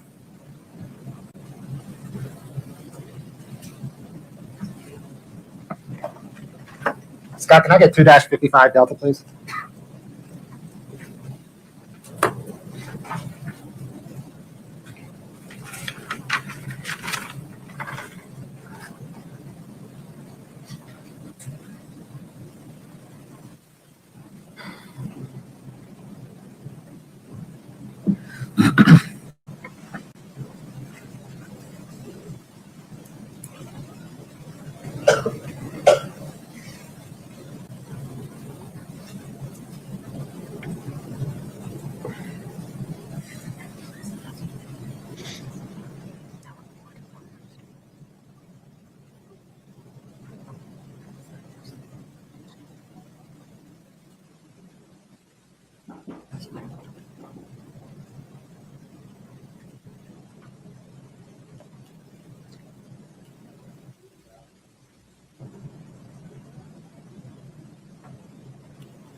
Ma'am, is that an accurate depiction of January 17, 2022 text exchange between you and Kouri Richins? Yes.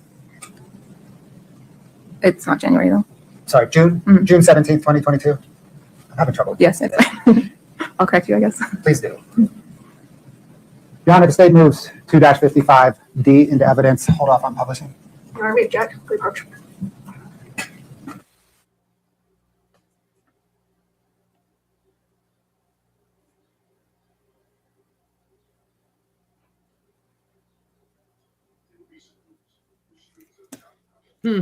Boy, I don't even know. I would probably have to go down in my seat, but Kouri, she just acts like nothing's wrong. Is that guy okay?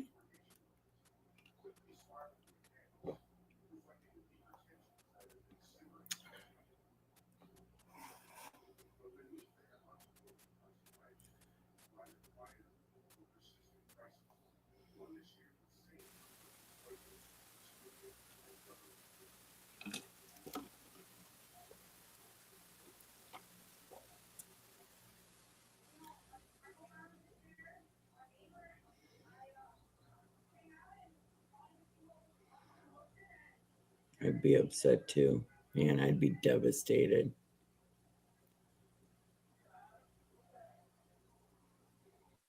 She's so pretty. Her eyes. Really pretty. Anyways, don't forget to like, share, and subscribe.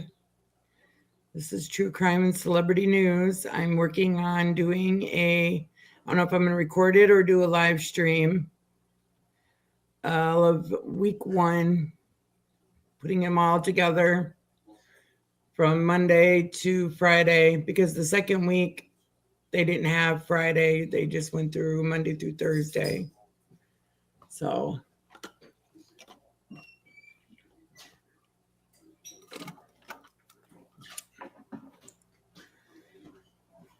I don't know if I was this girl. She looks like her feelings were extremely hurt.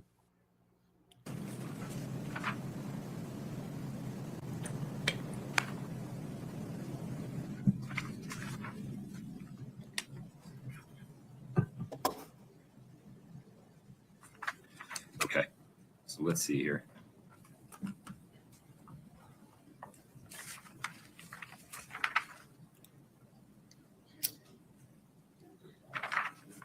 Ms. Lewis, as I understand defendant's position, the 2 sentences that give defendant the most concern, because in defendant's view, they would undermine the court's ruling regarding the scope of Kouri Richins' likely testimony, are as follows. This is, details matter here, so if you can write those details down.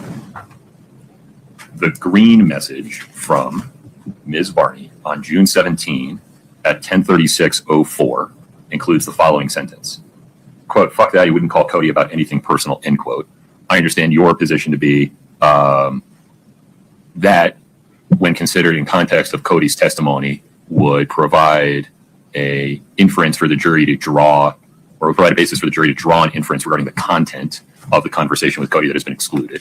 Am I with you so far? Yes, except that we actually would start with, you gave him a sandwich. Yeah, sorry, that is something your client talked about later in the string, so that we got to keep that context in there.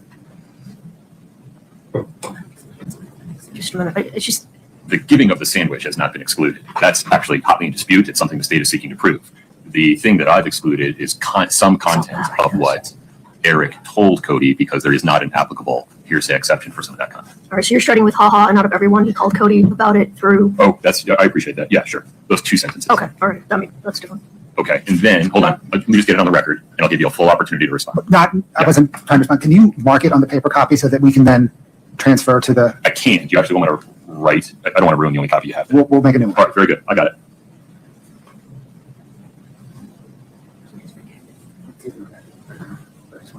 Why are we back on Cody? I thought this was Okay. And then, as I understand it, Ms. Lewis, we would go to 6/18/2022, 9:57:49. That's on page 9. Yes.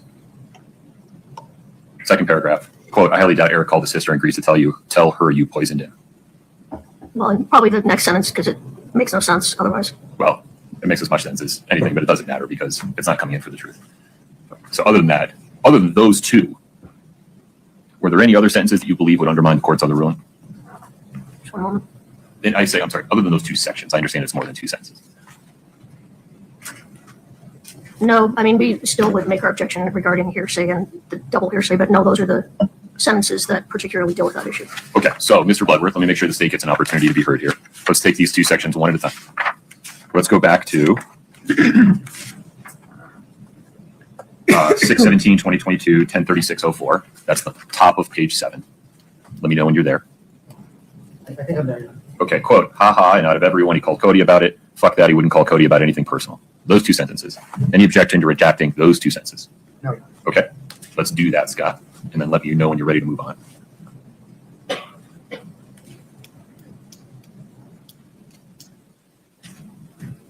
Got it. Can you see that, Ms. Lewis?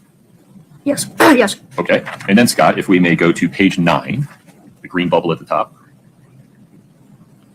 Second paragraph, quote, "I highly doubt Eric called his sister in Greece to tell her you poisoned him," end quote.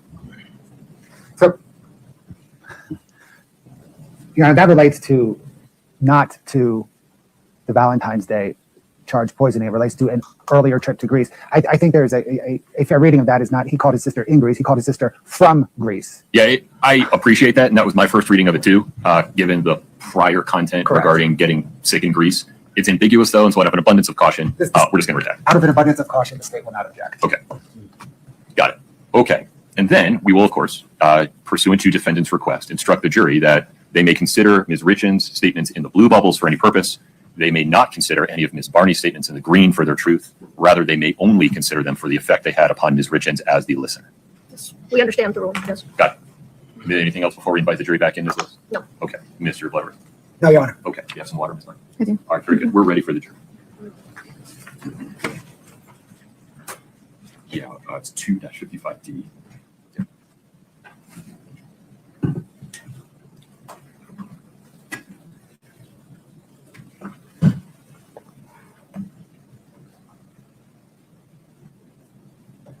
Seems like everyone out west has the dark black hair, like Kim Kardashian look.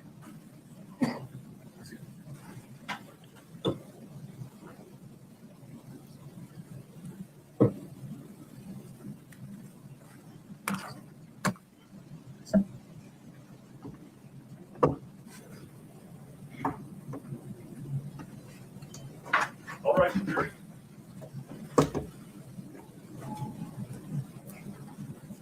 Please have a seat as you command.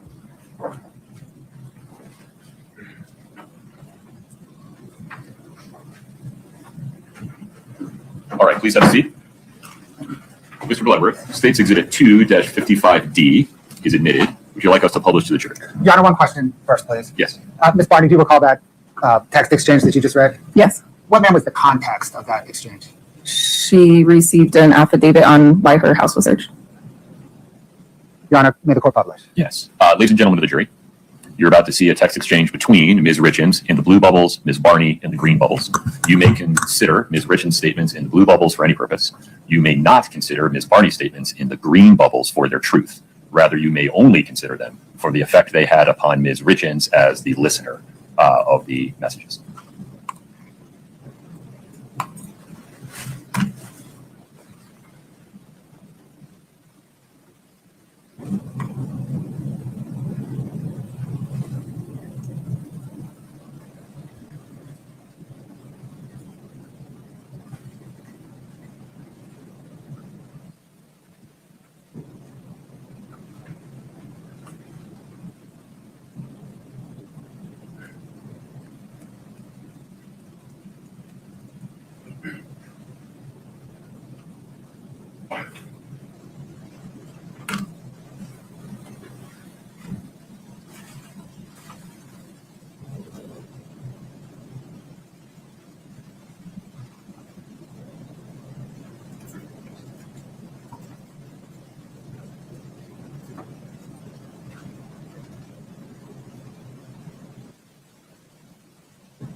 Ma'am, I'd like to now turn your attention, please, to about 2 weeks after Eric's death.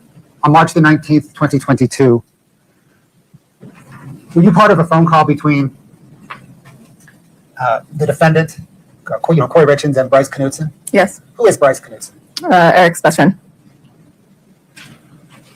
Did you listen to that phone call this morning? Yes. Is it in 2 separate parts? Yes. Was that phone call an accurate depiction of the phone call that actually occurred? Yes. Your Honor, those parts are labeled 2-46 and 2-47. The state moves to admit 246 and 247. Yeah. Okay. 246 and 247 are admitted, starting with 246. Yes, Your Honor, we're going to publish in just a moment. Fair warning, they're long. Now, what was the context of this phone call? Just to see how Eric felt about everything that was going on with the house and it being in the will and Kouri not having it. Ma'am, you said to see how Eric felt. Did you mean how Bryce felt? Sorry, how Bryce felt, yes. Thank you. Your Honor, they move to publish 246. Ms. Lewis, do you want the same instruction? Okay. You're going to hear a telephone conversation that has 3 voices on it. One of them is Kouri Richins. You may consider the statements made by Ms. Richins on this recorded telephone call for any purpose. The statements made by other 2 voices on this call, you cannot consider for their truth. Rather, you may consider those statements, if at all, only for the purpose of the effect they had upon Kouri as the listener to those statements. All right. Scott, if we lose audio, we'll do our usual dance, okay? Sounds good. All right. Your Honor, actually, can I also admit, state moves to admit 2-46T, which is the transcript for the first audio, and 2-47T, which is the transcript for the second audio. Very good. 246T and 247T are also admitted. Scott, go ahead, please. Just walking to the airport. In the airport? Yeah, all right, work at the airport tonight. Yeah. Well, no, I want to talk to you when you're free, not when you're at work. Oh, I got 30 minutes for the next flight. Okay. I gotta talk to you. I gotta shut off my chest. Okay. You okay? I'm good. So, you know that I'm obviously in a lawsuit with the Richins. You are? Yes. Did I know that? I just want to tell you what's going on. But I also want to back up a couple steps, and I want to tell you that I understand that your loyalty is 100% to the Richins. Like you've known them longer, and I get that, and that's fine. And I just if our friendship ends here, I get that too. And I mean, I get it, Bryce. Like I just get it, and it sucks, but it is what it is. And I just want to get everything out on the table right now, so that But basically, you know about Eric's trust. It's no surprise. Yeah. Bryce, I don't care about money. It's not a big fucking deal to me. All the money, Eric has almost, $3 million in life insurance money. I want it all to go into the trust of my kids. I don't want any of it, Bryce. Like, I don't care about money. Sure. This house is my house, Bryce. Right. But, I mean, when I make money, like, I work hard for my money, Bryce. Like, I do. I don't make Eric money. I have put $80,000 towards our mortgage in the last year. I paid $60,000 in cash of my money towards that pool. Like, this is my house, and I'm going to fight for it. I just want you to know. And whether I have to fight the girls about it, I'm going to. They can have half of CME. They can have all the life insurance money. They can have anything they want. Take it, but they can't have my house, Bryce. Yeah, for sure. I don't know everything, right? I know what Eric was doing for a long time, right? I mean, I don't judge you. Eric doesn't judge you. Eric doesn't judge me and the mistakes that I made, right? But I know that. Bryce, I mean, I'm just gonna get out. Yeah, I took $250,000 off of our house. Yeah. Do you know how much in real estate we own today? Because I did that, $11 million worth of real estate. Do you know why I did that, Bryce? Because Eric would never let me work. Eric never trusted me in believing me. No, but I want you to know that. Would you do it? Would you take $250,000 to make $11 million? Well, that's tricky, right? Like, communication was a big thing for Eric, right? He told me no, Bryce. I believed in myself. He told me no, but I knew I could do it because I know what I can do. Bryce, I wouldn't do something that I didn't know that I knew I could do. I'm not fucking stupid. Right. Bryce, I own 12 properties that are almost all paid off. Including my own house that I've almost paid off. Like, I own multiple houses in Park City, in Mill Creek, in Saratoga Springs, in Heber, in Midway, in all because I did that. And they all go to my kids. $11 million of real estate property because I took $250,000, Bryce. He just never gave me a fucking chance. He never gave me a chance because he didn't believe in me. And he can say whatever he wanted. He can say I stole from him. He can say whatever. But at the end of the day, that $250,000, Bryce, was paid off in 7 months and turned into $11 million in 2 years. And now somebody's going to come in and take my fucking house from me? It's not going to happen. I didn't think they were going to take the house. They're taking the house. Yes, they're taking my fucking house, Bryce. This is my goddamn house. This is my fucking house. I thought the house was going to stay with you no matter what. No. The house goes to the trust's name, which goes to Katie. She has the right to sell it. She has the right to remodel it. She has the right to do whatever. I have no rights to the house, so to speak, of the trust. Eric he did everything for you and for those kids, right? And when all that shit went down between you and Eric over, the power of attorney and taking the money and whatever, that's what changed it for him, right? So he was like, right, I'm not here anymore. I need to make sure my kids are protected, right? I get it. And they're just protected. I get it. So I said I knew she was going to get ugly, right? And I'm neutral here. But if you can just take my word for it, I knew. I'm scared to take your word for it. I'm terrified to take your word. No, I'm not on anybody's side. I'm more on your side than Katie and Amy's side, only because even though Eric and you were not getting along, I don't get along. That's not part of being a marriage, right? But Eric would always say that you were his wife, you were the mother of his children, and he loves you, right? And so he would do anything for you and those 3 boys. And I know he set things up with the lawyers and all that bullshit, right? And that was more of the ground to protect his 3 kids. But I know if Eric was still here today, he would say, no bullshit, I need Kouri to be protected. But unfortunately, he didn't set it up that way. And I don't know how he's done. I don't know. So many mean things. So many mean things in it, and I don't care. It shouldn't be that way. It shouldn't be that. And they can have the money, Bryce. I can make more money. I can take care of my kids. I just want my house. I just want my house and my stuff in my house that me and Eric bought. I just want my house. They can have all the money. They can have all the money. Did you tell him that? I can't talk to him. I tried to tell him that, Bryce. Hey, Bryce. This is Chelsea. Hey.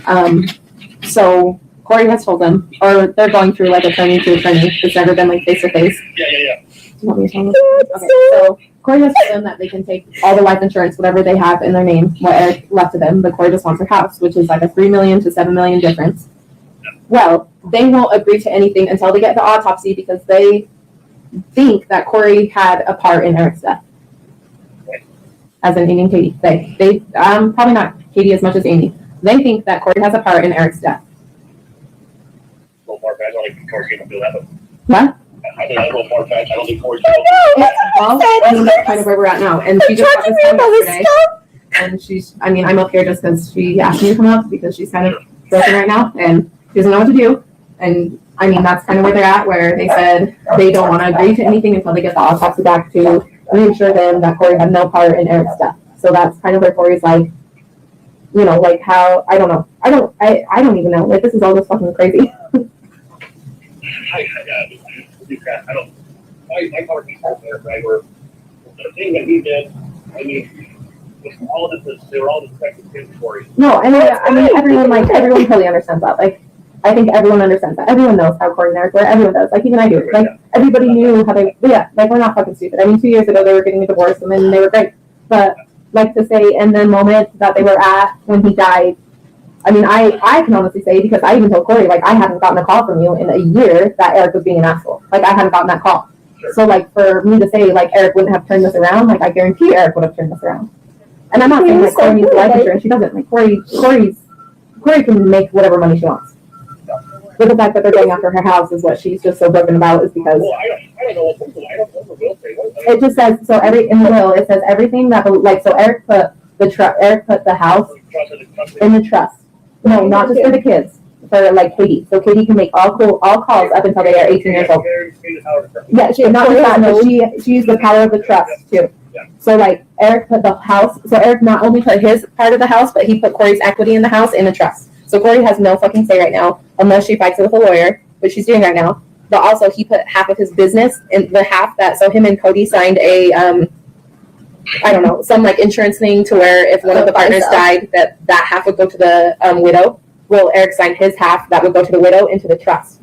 So in all honesty, Kouri gets nothing from Eric, which Kouri's not about getting anything from her husband dying right now. I mean, that's a tragic thing where no one, like, that's not what you go after unless you're some fucking Black Widow. Like, that's not what you go after. You don't go after your husband dying and you don't go after money. But I mean, she's just saying, like, she doesn't even care about the life insurance because the life insurance, the beneficiary is Katie right now of Eric's life insurance. That's fine. Which Kouri says she's fine.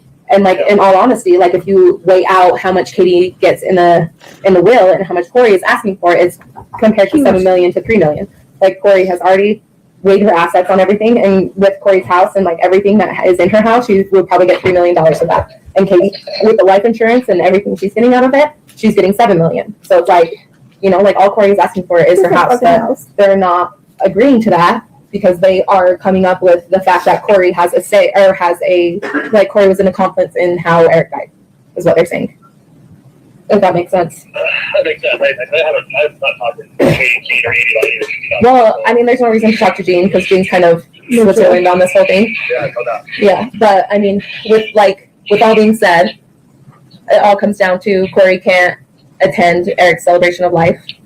Oh, really? Yes, No, I can't. My attorney said I her can't. attorney said there's no, like, If Katie absolutely and Amy not, will be like, there, don't fine. attend Eric's celebration of life because Katie or Amy will be there or one of their friends will be there or someone will be there to come out and making Kouri look bad because they've already come after her of being an incompetent mother.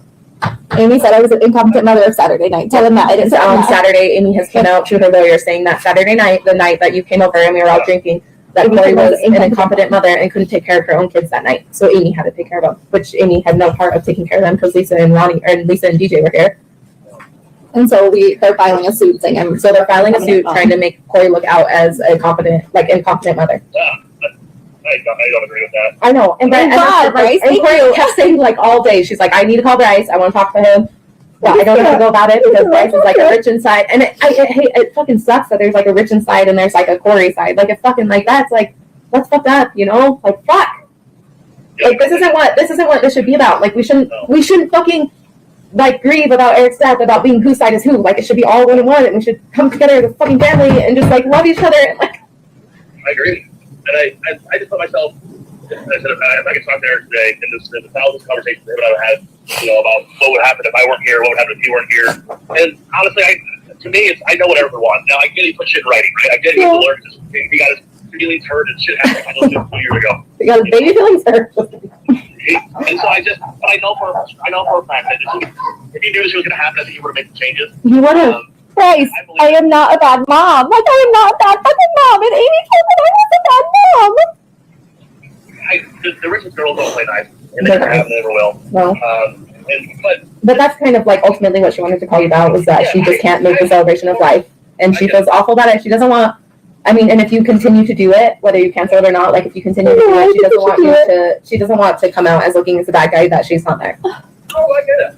Everybody's coming though, Bryce. I invited everybody and everybody's coming. I just can't go. And I feel like a fucking asshole, but I just can't. And I don't know what they're going to do or say next. And I didn't fucking do anything. I know, I get it. Yeah, like in all reality, she's just kind of looking out for her and the boys right now. Yeah.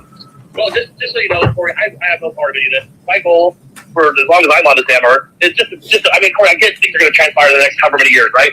I just hope that you and I have a relationship where I can come see you guys every once in a while. You guys live so damn far away. That's what I want. I don't want a muddy no water. I don't want things to get shitty between you and I because I would love to see those boys grow up, right?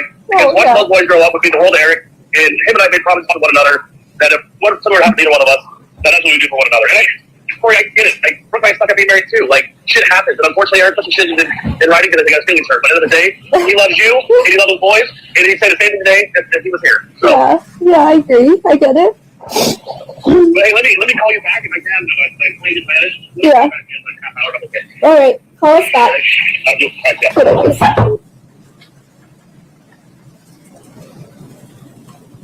Got it. We can move to 2-47 now.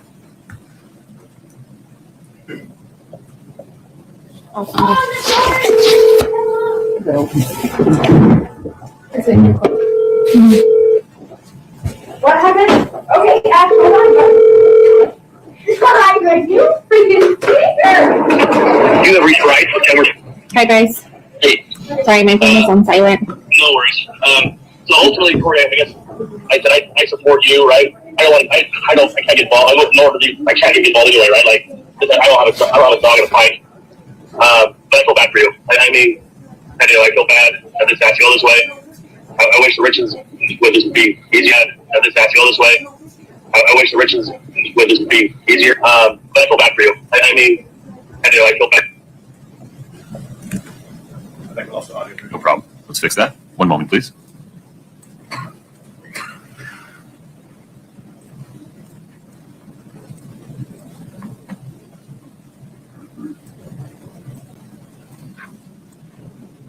Scott. Done wrong for them. I guess I've never. I mean, I helped Katie when she had postpartum. I watched her girls. I helped Amy when she lost her mom, and I don't understand what I did so wrong. We've never been super close, but it's like I've never done wrong to them, and I don't understand why they're putting me through hell. Yeah, you personally didn't do anything wrong, but you gotta understand how Eric was, right? When Eric was upset or when you guys weren't getting along, you could just be calling me. Well, he's not calling me. I tell him, I said, you gotta do one or two things, Eric. You're not happy. Because he's gonna say to me, right? Right, yeah. Just get divorced. I'm like, dude, Eric, it's easier said than done. Oh, it is. It is. Yeah, but it's easier said than done. You know, he always wants you to get divorced. I would say, dude, if you're not unhappy, you should get divorced. Yeah. And his response was, I love Kouri. I love my 3 kids. I couldn't bear to see not be with my kids every single day. I said, I did. I freaking make it. Did that happen again? I believe so. Oh, I'm so sorry.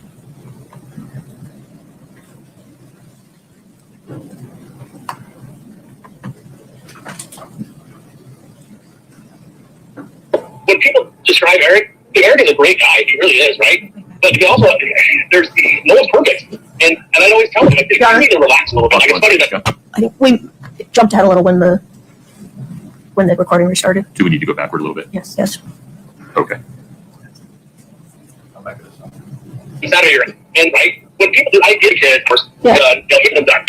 I said, you gotta do one or two things, Eric. You're not happy. Because he's gonna say to me, right? Right, yeah. Just get divorced. I'm like, dude, Eric, it's easier said than done. Right? Oh, it is. It is. Yeah, but it's easier said than done. He'd always push you to get divorced. I would say, dude, if you're not unhappy, you should get divorced. Yeah. And his response was, I love Kouri. I love my 3 kids. I couldn't bear to see not be with my kids every single day. I said, dude, I did. I freaking make it worse. I'm being so hard ass. You know, when people describe Eric is a great guy. He really is, right? But he also, no one's perfect. And I always tell him, like, dude, you need to relax a little bit. Like, it's funny that Saturday at your house where he was like taking anger management classes. I'm like, holy shit. Pause for one. Like, I think we're. Your Honor, it's not published. Oh, my apologies. Thank you. Okay. And we are now back scrolling correctly, it seems. Yes. Okay. Just press play again, Scott. Thank you. I should try to be better because I think I needed to do it, right? No, and that's the thing, guys. Like, we were so good this last 2 years. Like, we've been so good. Like Eric has been he had an anger management book that he would write in every couple of days. Like, it was in his nightstand. Like, I'd come home from work and he was out on the back deck writing in his anger management book. And we were just good. I was going to counseling. He was doing anger management. We have been so good. Right. Everybody knew it.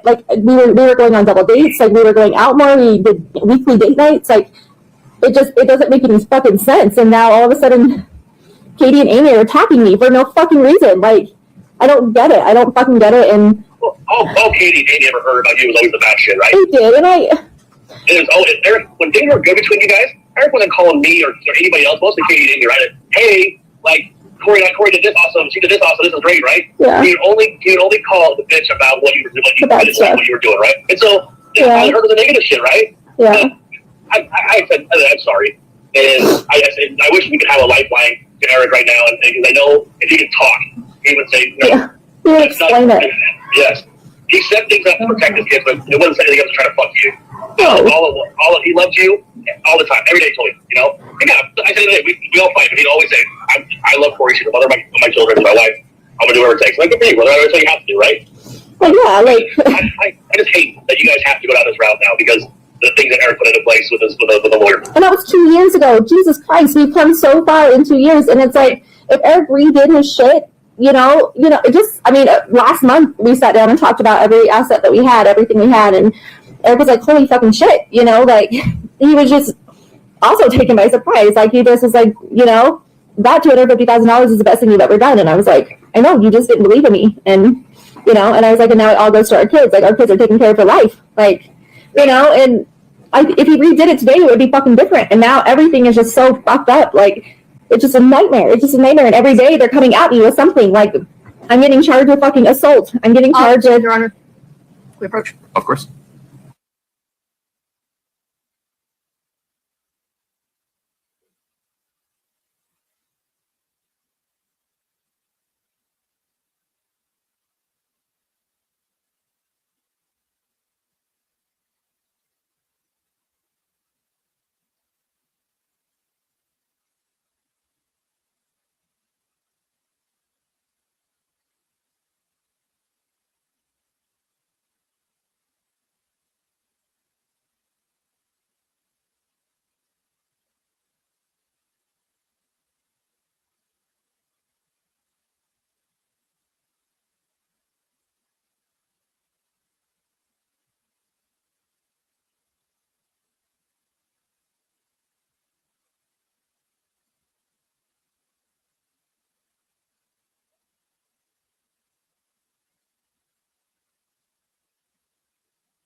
Scott, we should just be able to press play.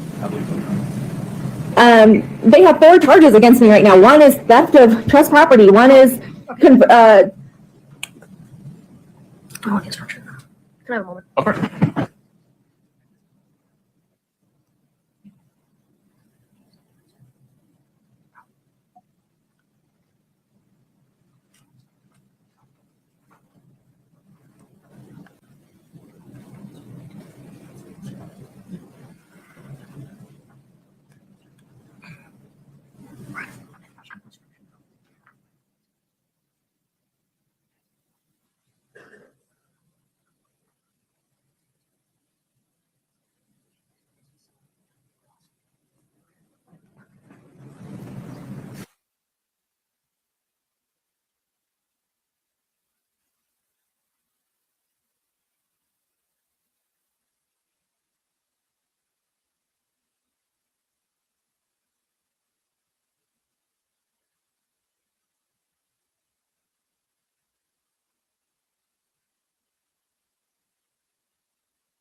Thank you for your patience.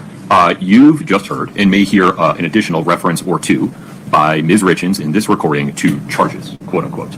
Those references are to separate civil litigation regarding the trust, the civil lawsuit. They are not references to criminal charges of any kind. Moreover, you cannot consider those references to civil litigation to prove a character trait of the defendant or to show that she acted in a manner consistent with that trait at any time. Just wanted to make sure you had that important clarification.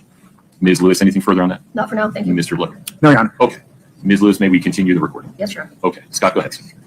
theft of conversion of some bullshit I don't even know how to pronounce. Like, all this shit. And I'm like, Jesus, I haven't been in trouble since I was in high school. When I was 16 years old, for hell's sakes. I'm 32. Like, what do you mean I'm in trouble? Like, I didn't fucking do anything. You know? Like, I agree. I don't know. Anyway, I meant to call you yesterday. I talked to the medical examiner. I called them because I don't believe that they don't have anything. I just am having a hard time believing that. Yeah, what's taking so long? Well, she said that, she's like, well, I'll have the actual doctor call you who did his autopsy. And I was like, okay, whatever. And so her name is Pamela Ulmer. And she called me a couple hours later. And I was like, look, lady, like, you gotta have something for me. Like, there's no way you didn't notice something obvious. Like, Jesus Christ, 12 weeks, Yeah. And she was just like, well, yeah, there was something obvious, we noticed, but, we're not going to call you and tell you that immediately. And I was like, well, what? So they ruled out an aneurysm automatically. She's like, it wasn't, yeah. She's like, it wasn't an aneurysm. I can tell you that. And she goes, he did test positive twice for COVID. And I was like, yeah, bullshit. No. Which we did have COVID a month and a half ago. Like, we all tested positive, but that was like a month and a half ago. Like, he didn't still have fucking COVID. Yeah, that was fucking, everybody had it in January. Yeah, we didn't still have COVID. And she was like, well, his lungs, he had a fungal infection in his lungs. Like, they were completely covered in white spots. She's like, and I don't know what it was. She's like, so I cut 3 of them out and sent them in for biopsy. She's like, but they were so full of fluid and blood. She's like, I have no idea yet what it is. She's like, so I'm thinking between the COVID and the fungal infection that it shut his lungs down. And I was like, no, like that, he is the healthiest guy. That guy is a fucking mountain goat. Like, he could, like, I was like, we just ran a half a marathon 6 months ago and Eric didn't even train for it. And I did. And he beat me by 40 minutes. Like, no, there's nothing wrong with his lungs. Like, no, I don't believe that. And she got bitchy with me. And she's like, well, what do you mean no? And I was like, no, it's not COVID in his lungs. Like, there's just not. There's no way. And I was like, and no offense, my husband would roll over in his grave and haunt you and everybody involved if you put him down as COVID. We are very against COVID and vaccines. Like, nope, not happening. Like, if it was COVID, there would have been signs of him. Well, that's what I said. Able to breathe and shit, right? Like, Yes, he wasn't sick. I was like, he was just at soccer the night before. He was running around. Like, he was totally fucking healthy. He wasn't sick. He was not sick. No, I don't buy that. Like, no. Yeah. I was like, I will call you back in 2 weeks. Because she said that she sent all of his organs out for testing, a toxicology report, blood, everything. And that's why it's going to take so long. And I was like, okay, well, I'll call you back in 2 weeks when you have more results, because that is not what it is. Like, there's no way. There's no fucking way. the people who have died of COVID had symptoms before. Yes, they were overweight. They were in the hospital, ICU. Like, he did not die of fucking COVID, lady. Just randomly. Jesus. And like in the middle of the night. In the middle of the night. Like, I would have heard him get up, have a hard time breathing. Bryce, when I found him, he was in the exact same position as he was when he fell asleep. When I rolled over, when I got in bed with him at 3 a.m., like, he was in the same position as he was when I went to bed with him. Like, no, I don't buy it. Mm-mm. Like, keep testing. That's not it. And if she puts him down as fucking COVID, I will, Jesus Christ, I will flip fucking shit. It's not COVID. Yeah. No. And so I was like, nope, I'll call you back in 2 weeks when you have some more results back, because that's not it. I was like, that guy was in better shape than anybody you could ever imagine. Like, He didn't drink like he didn't drink. No, he didn't drink. He didn't smoke. I was like, literally, I trained for a half marathon for 6 months. He woke up that morning and decided he was going to run a half marathon and still beat me by 40 minutes. Fucking amazing you do that shit. Yes, it was so annoying. I was fucking pissed, but he still did it. Like, he had better lungs than anybody you would ever. No, it's not his lungs. I don't buy it. So I wonder if that damn Lyme disease kicked his ass too. yeah. So she's wondering that too. So I gave her all of his Lyme disease doctor's information. So she was going to reach out to his Lyme disease doctor and contact them and see his last lab results and stuff. And then she was going to look into silicosis, because Sylvie actually got cancer and stuff from silicosis, who's one of their main employees. 2 other of their employees, and then Shannon's brother, died of silicosis.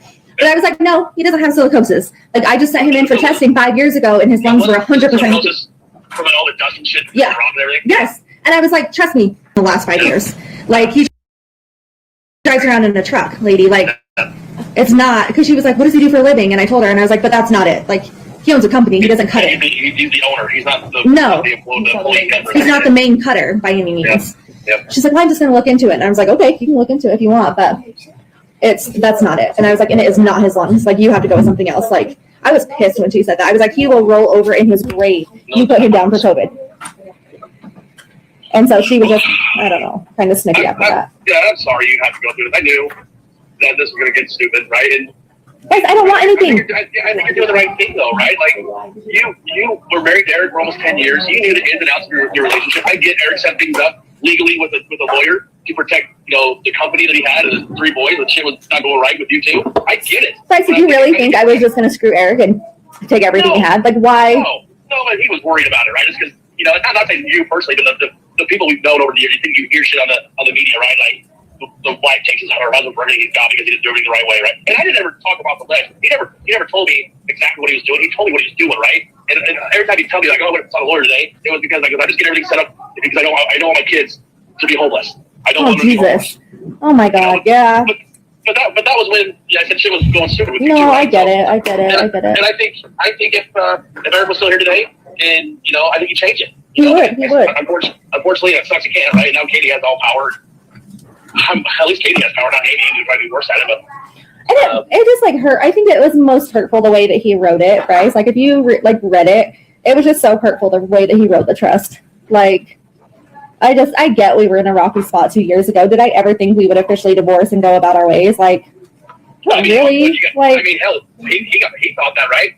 Like, I guess. When he was seeing that stupid Jen chick, I would tell him, I'm like, bro, like, if you're gonna see her, there's gonna be consequences of being caught. You want to be with this chick? Well, no. I said, well, because if you get caught, you're gonna get divorced. But then he gets caught, right? And they kick him out of the house for a week or 2. Then he live with his dad for like 2 weeks or something. Yeah. But I mean, I think Eric was here. I say it again. I think he changed it, but unfortunately he didn't. And now you're stuck in a hard place, right? To fight for your family, fight for what's yours. And the Richins family, not necessarily cheating. I think I don't think he would be as ruthless as. No, he's trying to stay neutral. Yeah, and it sucks. From what I've heard from Katie, Katie's like, I'm just trying to. She's like, I don't want Kouri and myself to go south, right? For those 3 boys. Katie and I don't have a relationship, right? So we don't ever talk. I mean, all she has to do is just, Bryce, give me my house. Like, I don't make Eric money, but I make okay money. Like, just give me my house. They can have everything. Bryce, this is my home. I got married here. Absolutely. This is my baby. I brought my babies here. Like, this is my home. They can have everything they want, but give me my house, for God's sake. Like, Jesus. What do they want? What does Katie want to do with it? Does she want to sell it? No, I don't know. They just want it. They want the title in the trust's name, so I can't have control over it. And they won't figure anything out with it until they have the autopsy report. And when they said that, it broke me. Like, I said, what does that mean? Yeah, thinking that you had something to do with it. Yeah, and I lost it. And I asked my attorneys. I said, I don't understand. What does that mean? And he was like, they think you had something to do with Eric's death. And I said, what the fuck does that mean? Jesus Christ. And he was like, they think that, you know, and they reiterated it. And I was like, oh my God, what? And they're like, they're going with that, Kouri. They're on that level. And I lost it. Fucking lost it. I was like, you think I killed my fucking husband for Jesus Christ's sake? Yeah. No, I've not heard that from any of those two. I've heard how I thought that myself, right? Right. Like, what? Yeah, I would never, I mean, Kouri, we all do a lot of things, and you are not capable of doing No it. shit. There's no way. If you were going to do it, you would have, like, shot him in his head. Like 2 years ago. Right? Like 2 years ago. Like years ago. Yeah, I agree. I don't even know what that means. I was like, well, what do you mean? How does that even fucking happen? Like, what? Like, I gave him too much water? Like, I don't even know. Like, I drowned it. I don't know what that, like, what? Yeah. And my attorney was like, well, that's kind of a silly thing to say. I was like, well, I don't fucking know what you mean right now. Like, I don't know. And he was like, Kouri, you need to lay low in your house for the next 3 months and not go anywhere. And I was like, are you serious? That's wild. And he's like, no, that's what they're attacking you with. And I was like, oh my God. And yeah, so, and then, yeah, that was the other thing is like, I fell, right? I like fell to the floor. They're not only coming after her with that, but they're coming after her with being the other. I didn't ask Bryce to write a letter. Bryce, I asked everybody else to write a letter from that night because Amy said I was an incapable mom and that I was so drunk that night she had to care for my kids. And I couldn't care for my own kids. I love to drink. You know that, right? Like everybody knows it. I love to drink. I have never been in a position ever that I could not take care of my own children, ever. Like, and remember Amy took video? She showed her attorney those videos and said, look, Kouri's partying all night. She's not a grieving wife. She's not a capable mother. She showed those videos to their attorney, Bryce. Like, and showed my fucking attorney. Like, I'm a good mom, Bryce. Like, Jesus fucking Christ. Like, I mean, so she showed them you with your pants off, Bryce. Also, you didn't have any pants on, Bryce. You didn't have any pants on. Well, anybody who knows Eric, congratulations, my pants are never on. I know, but I'm just saying, like, we were just so, like, it was just a celebration of life. Like, it was like, I agree. why did you do that? Why did you do that? I can't speak for those two girls. I don't know. I don't know what makes them think, right? You know, they lose their brother, but at the same time, do you really want to lose? I lost my husband. I lost my kid's dad. My babies lost their dad, Bryce. Jesus fucking hell. And you're going to submit videos and say that I'm an incompetent mom? Like, what? It's not fair. It's just, and I said, you guys can have money. Have all the money you had. I don't care. Just leave me alone, you know? Just fucking leave me alone. Hopefully when that autopsy chick comes back, they can it rules out that there's no foul play. But that's the thing, like it's so hurtful. It's so hurtful that there's a decision regarding the autopsy. They wouldn't even think that. Like, it's like you're wanting an autopsy to make decisions. So like what? Like no, what do you like? No, I am. It's just like it's just. I just don't get it. You know, I just don't get it. Well, they're going down a slippery slope, right? Because I mean, you are the mother of those three kids. And if they want to have any relationship with you and those three kids, this is not how you start out the relationship. No, and well, she's crying right now. You what? Hold on, guys. Can you come look at my folder? Yeah, they're like the one to come and ask you. Okay, like 2 minutes. Okay. Okay, good. 1 for 2 minutes. 2 minutes. Okay, go lay on the couch. Then. I don't know what you're saying. Go lay on the couch. Okay, go downstairs. 2 minutes. Fuck, I don't know, Bryce. Like, it's just like kind of crazy. Yeah. It sucks to have to be this way. I mean, it's kind of like neither of them, like not even, like I'm not even just speaking for Kouri, but like Katie and Amy cannot grieve for anything because all three of them are concentrated on fighting against what Eric has. And they can have it. They can have it. Just fucking take it. Leave me alone. And that's, you know, it's just kind of like, that's all they're concentrated on. And we're like, I don't know. Like, and I mean, I've seen this. Like, it happened with my dad and his uncles when my grandparents died. Like, everyone fights against money. It always happens with death. Always. Like, there's no fight. Yeah, it happened with Eric and Julie. Yes, exactly. It happened with Eric and Julie. Like, that happened. It happened with Linda. It happens all the time with death. Every single time death happens, like, money is fucking involved. Yeah. And, like, that sucks, but at the same time, it's like I'm not fighting for it. No. I'm giving it to them. No, Eric, like, Kouri's, but Eric left behind, like, a family that he took care of. Like, how much of Eric's wealth went to Amy and Katie? I don't think any of it did. Exactly. No. That's what I'm saying. Like, why are they fighting for this when they, like, all of Eric's wealth, all of Eric's, it's Selma probably, all of Eric's wealth, all of Eric's, like everything, your lizard's on the fucking chair behind me. Okay. But all of Eric's wealth and everything went to his family. Yes. Right? Absolutely. Guys, they can have it. They can fucking have I know, everything. exactly. I don't think. Look at us. And I'm not speaking for him, I haven't spoken to him about it, right? But I'd be hard pressed to feel that they want Eric's money. Because Eric, I thought he had it all set up anyway to go to the kids, right? All this stuff with the kids. No, it does. It goes to the kids, but the house also, but the house only goes to the kids until they're 18. So that's what Kouri is fighting for. They're acting like I'm some snake, Bryce. Like I'm some. I don't get it. I don't fucking get it, Bryce. I don't get it. They can have it. Take it all. Take it all. So just what Kouri's saying, like what the attorney said, like everything goes to the kids. The kids are set up for life. The kids are completely. Your Honor, that's the end of it. Okay. Any additional questions for this witness from the state? No, yeah. All right. Ms. Lewis, would you like a brief break before cross-examination? Yes, maybe. Okay. That'd be cool. Folks on session, stretch your legs. Thank you.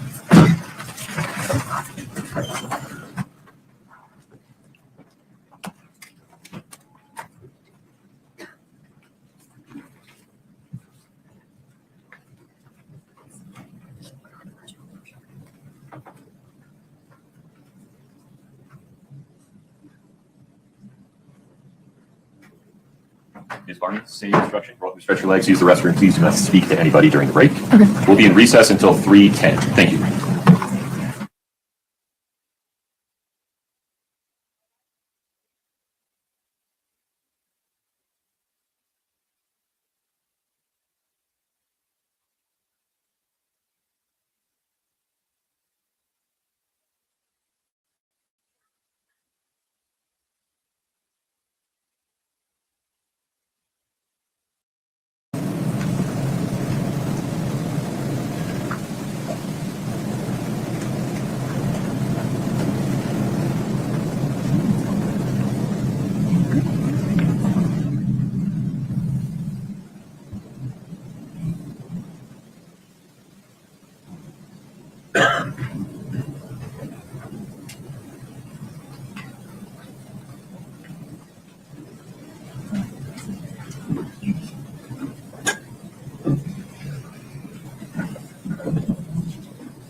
Ms. Lewis. No, I object. Mr. Butler tendered the witness, and to go back now and reopen, I object. Okay. Any objection to the admissibility of this document under the rules of evidence? No. Okay.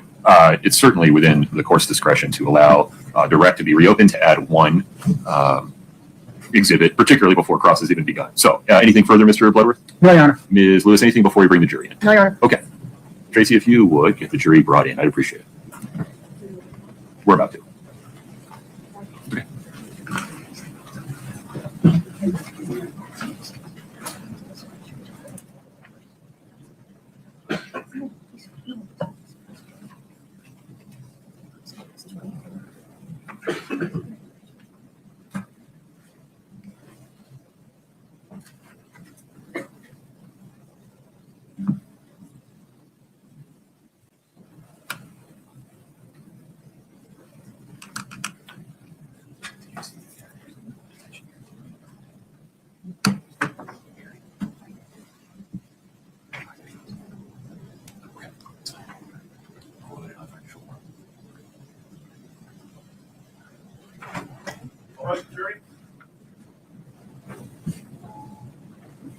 Please have a seat as you come in.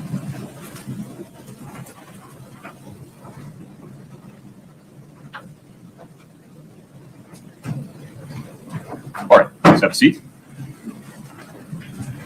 Ms. Barney, you're still under oath. Mr. Bloodworth, I understand the state would like to offer another exhibit. Yes, one more exhibit, Your Honor. Thank you. Ms. Barney, you just reviewed exhibit 2-123D.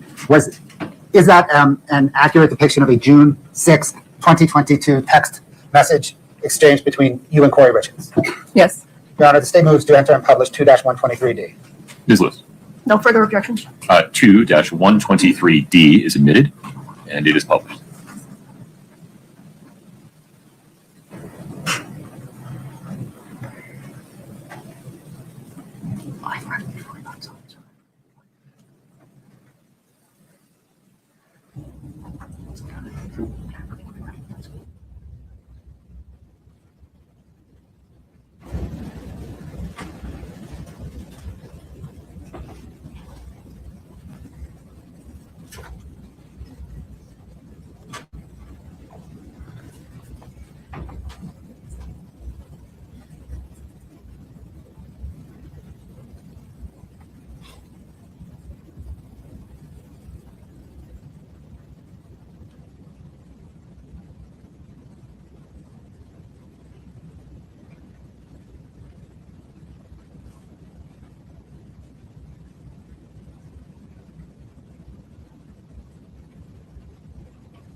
right. Anything further for this witness, Mr. Bloodworth? No, Your Honor, thank you. Ms. Lewis, please proceed. We have no questions for Ms. Barney. Okay. May we allow Ms. Barney to step down, Mr. Bloodworth? Yes, Your Honor. May we release this witness, Ms. Lewis? I think just in abundance of caution, maybe we could keep her subject to subpoena. Understood. So, Ms. Barney, you're free to go today, but you may get notice that you need to come back for some additional questions before the end of the trial. Between now and the end of the trial, please do not speak to anyone about your testimony. Don't let anybody talk to you about your testimony. Please don't watch any coverage of the case. Don't listen to any coverage of the case. Don't read anything about the case. Okay. Please travel safe. Thank you.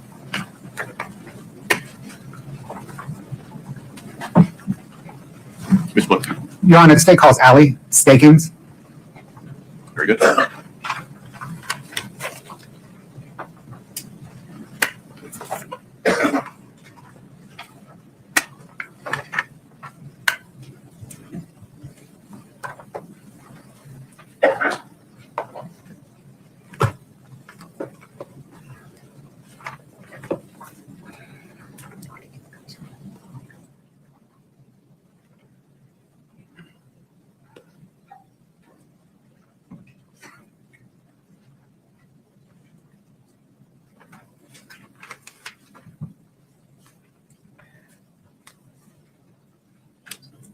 Good afternoon. If you'd step in front of Brittany, we'll get you sworn in.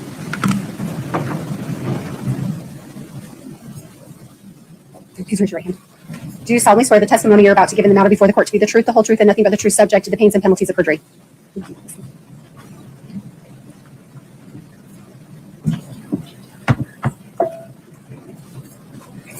Please proceed.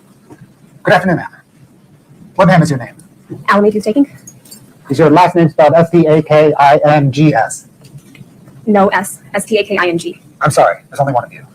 Yes. Ms. Staking, would you pull the mic a little closer to you? Okay. You can sit wherever you're comfortable. It's just easier for the mic. Thank you. Please proceed. Apologies. Do you know Kouri Richins? Yes. I'm sorry. Yes, We record everything, so yeah, Yes, I I saw do. that you were nodding, but how do you know Kouri Richins?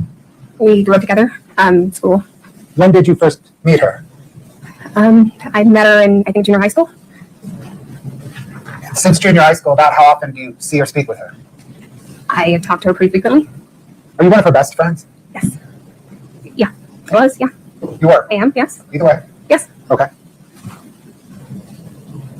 Did you and Kouri Richins attend a Finding True Self retreat at the Sedona Mago Center for Wellbeing in Arizona in February of 2021? Yes, we did. As part of that retreat, did each of you complete an assignment in which you wrote your life story in third person? Yes, we did. Scott, can I get Exhibit 2-4, please?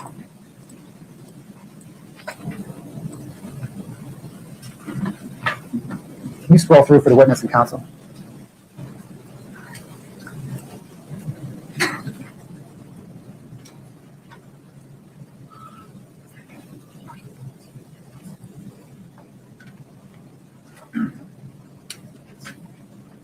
Ma'am, do you recognize that as the form that you and Kouri Richins filled out during the retreat? Well, I never read it at the retreat, but that's the Sedona Manga logo, yes. And is that Kouri Richins' handwriting? Yes, to my knowledge. Your Honor, the state moves to admit Exhibit 2-4 and publish. Your Honor, we renew our prior objections, 401, 402, and 403. I'm not sure that there's enough foundation at this point to put it in through this witness. She said she never saw it at the time, and I don't know if there's enough foundation about the handwriting at this point. The 401, 402, 403 issues have been ruled on by the court. The court stands on its prior denial of those objections. Mr. Bloodworth, talk to me about foundation. Your Honor, maybe I'll just Please. Question a little bit. Yeah. Over the years, have you read Kouri Richins' handwriting? Yes and no. I'm mainly through text, but yes. Are you generally familiar, though, with her handwriting script-wise? I'm not comfortably enough to identify it, no. But it looks like her handwriting, yes. And is that, Scott, can you go to the top? That logo at the top, is that consistent with the form that each of you individually filled out while at the Sedona Mago Retreat Center? Yes.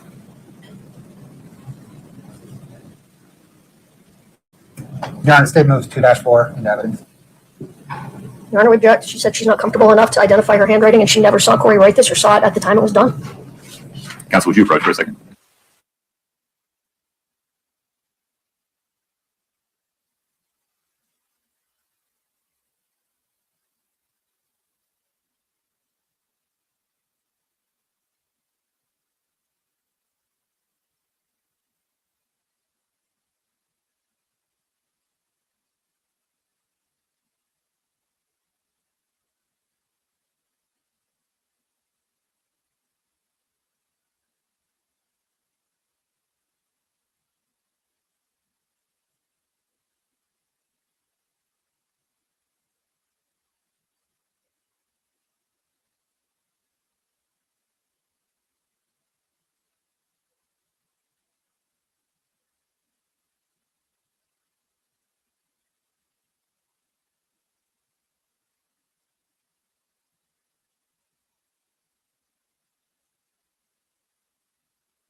Mr. Bloodworth, the state's motion to admit State's Exhibit 2-4 is denied at this time.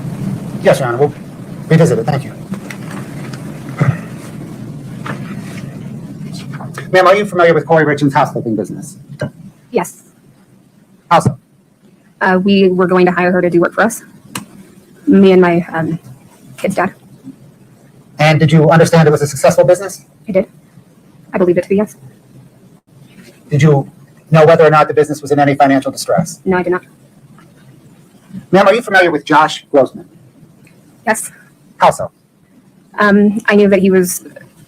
What do you mean? Do you know who Josh Grossman is? Yes, I know of him, yes. How do you know of him? Kouri told me about him. What did Kouri say about him? She said that they were having an affair. And when did she tell you this?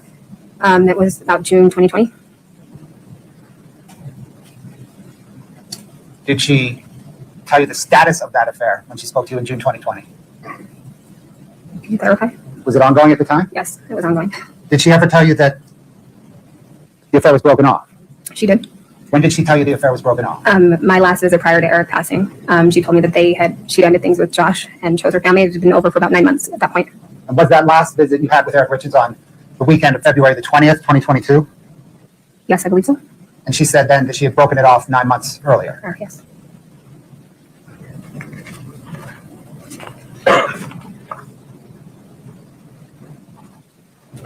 Your Honor, maybe we just approach briefly to make sure we have a common understanding? Yes.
I promise that was time well spent. Thank you for your patience. Mr. Bloodworth, please proceed. Ms. Staking, on that visit you mentioned, the weekend of February 20th, 2022, did there come a time when you, Kouri Richins, Eric Richins, and maybe others were having a conversation about Eric Richins becoming ill on Valentine's Day? Yes. Who was present for that conversation? Myself, Kouri, Eric, Selma, and Wade are the friends. How did that conversation arise? What do you mean? Who started it? I can't remember who started the conversation. How did you come to learn about whatever happened on Valentine's Day? Eric told us. What did Eric Richins say? He said that he thought that Kouri had tried to poison him, but it was more of a funny story. It was like an allergic reaction, is what we thought it was. So Eric jokingly, I want to accurately. Yes, we were laughing at the story. So did Eric, along with Eric. Right. Did Eric jokingly say that Kouri Richins had tried to? Yes, and we all teased Kouri for trying to kill him or poison him, whatever he thought it was. Okay. How did Kouri Richins react to Eric Richins jokingly say that she tried to poison him on Valentine's Day? She laughed about it. We were all laughing. Did she say anything about what happened on She Valentine's said no, that's not what happened. That he had that it was an allergic reaction or something, or it wasn't that dramatic. It didn't happen like that. Something along those lines. Did she say how it happened or what happened? No, not that I can recall. Just that it didn't happen as Eric jokingly said it happened. No, but with Eric right there. Sure. Eric's there the whole time. Yes. Understood.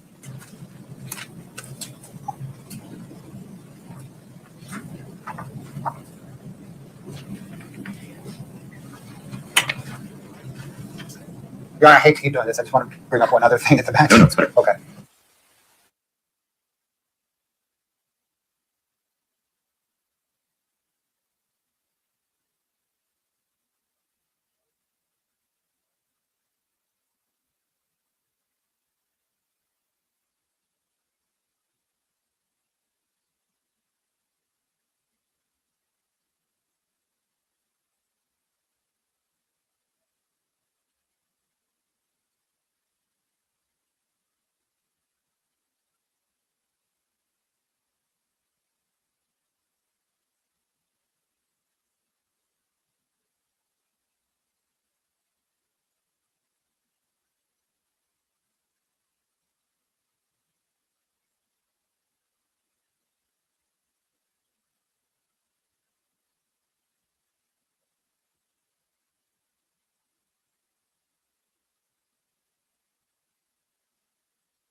Gummies with them at that time?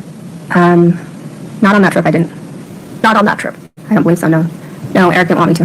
Why didn't Eric want you to? Do you know why? Yes, he said that he. Objection, Your Honor. Okay. Do you, without, Sustained regarding calling for hearsay. Can you rephrase, Ms. yes. All right. So you discussed taking gummies. We did. All right. And there was a concern about taking them. Is that fair? Yes. And why was there a concern about taking those? Objection, Your Honor. Sustained. Would maybe just ask her why she didn't do something or what her concerns were. All right. Why did you decide not to take the gummies? I was told they were bad gummies. That they made Kouri super sick. Okay. Are you aware where those gummies came from? No, I wasn't aware. All right. You had taken gummies, THC gummies, with the Richins in the past. Yes. And where originally, you don't have to tell me who, but where were those gummies purchased from? Well, I was never with him when he got him, but I knew that it was from a. Objection, Your Honor. Foundation? Foundation. Okay. Sustained. You had taken gummies with the Richins in the past. Yes. And so had some of your other friends. It was something that you all did occasionally, just like having a drink. Fair? Fair. All right. And are you aware of, well, let me rephrase that. Were you all getting these gummies from the same source originally? Objection, Your Honor. Pause for one moment. I need a reason. Foundation. Okay. Would you please lay some foundation for whether and to what extent this witness knows about the source of anything that she took? Again, you were all getting gummies from the same source, right? Objection, Your Honor, leading. Yeah, I need you to lay some foundation. Not I'm just working ask on the it. same question. Just break it down.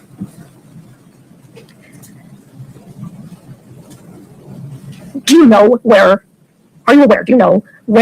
you and your friends were getting the THC gummies from? It's a yes or no question. Yes. You are aware. Okay. And for a time period, you were getting them from one particular person. Isn't that right? Yes. Okay. And what was the time period that you were getting them from that person? What do you mean? Like, was it from 2018 to 2021? Was it from, can you give me a general time for how long of a time? You can pause there for one moment. Your objection, Mr. Bloodworth. Your Honor, objection, Foundation, particularly as it relates to whether or not hearsay is the foundation. Right. Ms. Liz, my apologies. Would you approach for 1 second?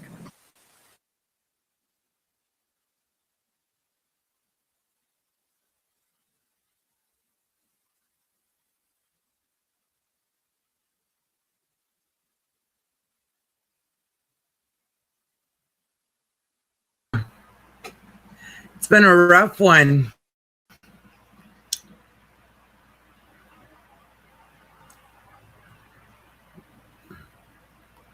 Cody's wife, that's Chelsea, and that's Amy. Amy, Eric's sister. Richins. Okay. You can sit back down. You can take that down. So how long did you stay after Eric passed away? I stayed overnight that night. Were you there the next day when Amy Richins came to the house? Yes, I was. All right. And were you there when Kouri was trying to get into a safe that belonged to Eric? I was. Do you know why Kouri was trying to get into the safe? Excuse me, yes. Why was she trying to get into the safe? She wanted to see what his will said. And did she know the will was in the safe, or do you not know? No, she knew it was in there. All right. And then what happened? What do you mean, what happened? Well, was she able to get into the safe? She was not. She didn't know the code. And then was there a conversation about her not getting into the safe? Objection, Foundation, as it relates to hearsay. All right. Who was present when she was trying to get into the safe? She wasn't even in there at first. When you say she, who are you talking about? Kouri wasn't even in there. It was Who was in there at first? her brother and the locksmith. Okay, so a locksmith was called to try and open the safe. Yes. All right. And then what happened after that, Kouri?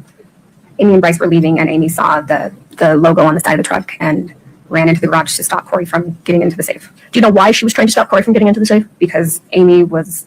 Foundation. Yeah. Speculation. How? Well, if she knows why. But how she knows is the genesis of the foundation and speculation. Objection. You were there, correct? I was. And you saw the reactions of everyone in the room. I did. And you saw Kouri become very upset. Did you see Kouri become very upset? I did. Do you know why Kouri was upset? Yeah, because she was told that it was not. Objection. It's not there. Call for hearsay. Wow. You did see Kouri's reaction. I did. To not being able to get into the safe. Let me rephrase that. You saw Kouri's reaction based on what was going on regarding the safe. I did. And you saw her, well, tell me, what was her reaction? Pure frustration and rage. Rage? Yeah. Was she crying? Yes. She was shaking. And in your opinion, was that reaction over the top? No, I thought she was valid. Did you think she was unreasonably out of control? No. Was that reaction unexpected, given what was going on in the room?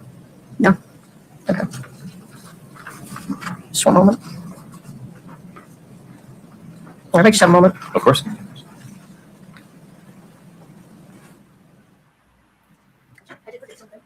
Let's go back to what you were talking about with Mr. Bloodworth regarding the sandwich. So when you were there, you said that Eric said, what did Eric say to you again about the sandwich? Can you clarify the question, please? Yes, you were talking about when Eric got sick from a sandwich, right? You talked about that with Mr. Bloodworth. I did. And he told you, what did he tell you? That he believed that Kouri had tried to poison him. Okay. Did he tell you, I believe Kouri tried to poison me, or did he say to you, did Kouri tell you she tried to poison me? No, he said Kouri tried to poison him. All right, and who was there? Kouri was there? Yes. And What was her response to that? She was laughing and she said that's not what happened. And what did happen? I don't know what happened.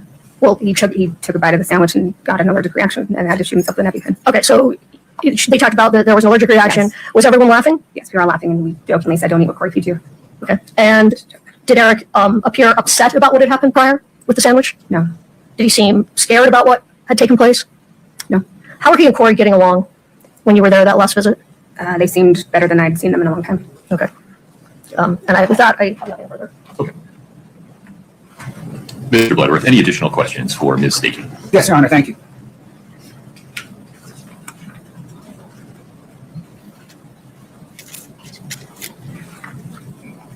Ma'am, let me make sure I understand the travel to Hawaii. Am I right that it was funny at the time because Kouri did not get caught with the gummies in her luggage, but it would have been less than funny if she had got caught? Is that the joke? Speculation. Overruled. Could you ask that again? You said there were Eric and you and Kouri and everybody were joking about Eric putting weed gummies in Kouri Richins' luggage. Is that correct? Yes. Is the joke that it was funny because she didn't get caught? No, it was funny because she didn't know. I see. Okay. Can we turn to the gathering on March the 5th, 2022, right? The day after Eric Richins' death? Okay. And you and others, many friends of Eric, some of Eric's family members, I think were there, right? Yes. And people were drinking and toasting Eric. Yes. People were also using weed gummies that night too, as well. I don't know. Not that I'm aware of. That photo you showed, or you looked at, it was labeled Exhibit 1089. That was at the beginning of the evening? No, that was towards the end. It was I don't know. It was mid evening. Okay, there came a time, right, when Mr. Knutson removed his pants? Sorry, who? Do you know who Bryce Knutson is? I know in that photo? Bryce. I don't know his last name. Okay, did there come a time when he removed his pants at that celebration? Not that I remember, but probably. Okay, do you remember if the photo was before or after that? It was before he was dressed. Scott, can I get Exhibit 8-8, please?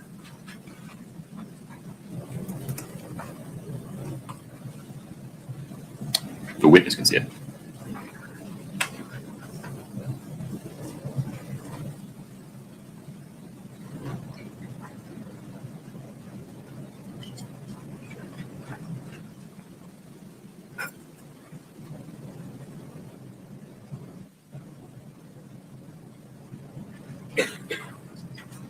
Ma'am, do you recognize that photo or that video rather as an accurate depiction of what was occurring in parts of that evening? Yes. Your Honor, the state's going to move 8-8 into evidence, but ask the court not to publish it. What the state's going to do is prepare a vision of that blurs out the face of any children, and then publish that to the jury at a different time. Ms. Lewis? No objection. Okay. The forthcoming version of 8-8 that blurs out any minor children is admitted. We'll publish it later. Thank you, sir. Scott, can you bring up 8-8 Delta 2, please?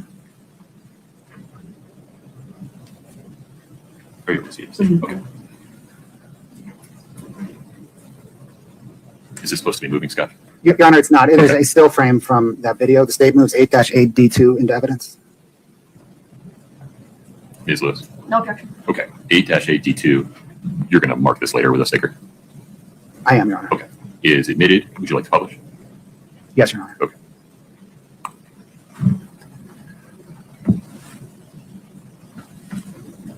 Thank you. Your Honor, may we approach to have a common understanding on something? Sure.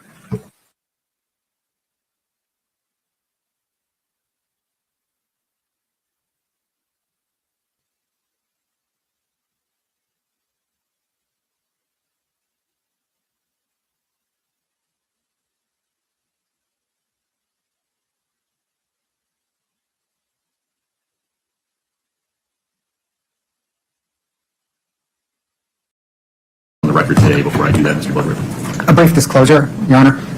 Yesterday evening, Crystal Bowman-Carter, who had testified, notified my office that she had an appointment scheduled with the spouse of a juror that had been scheduled before testimony.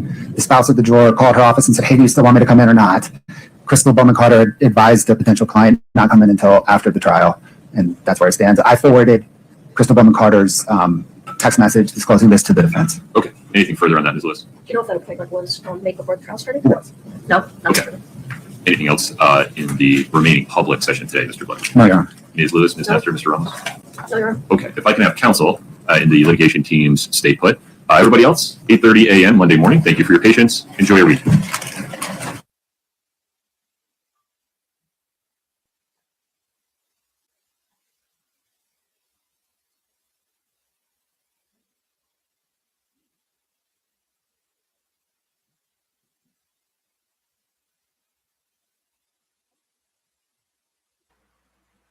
I wonder if they're going to come back or nope.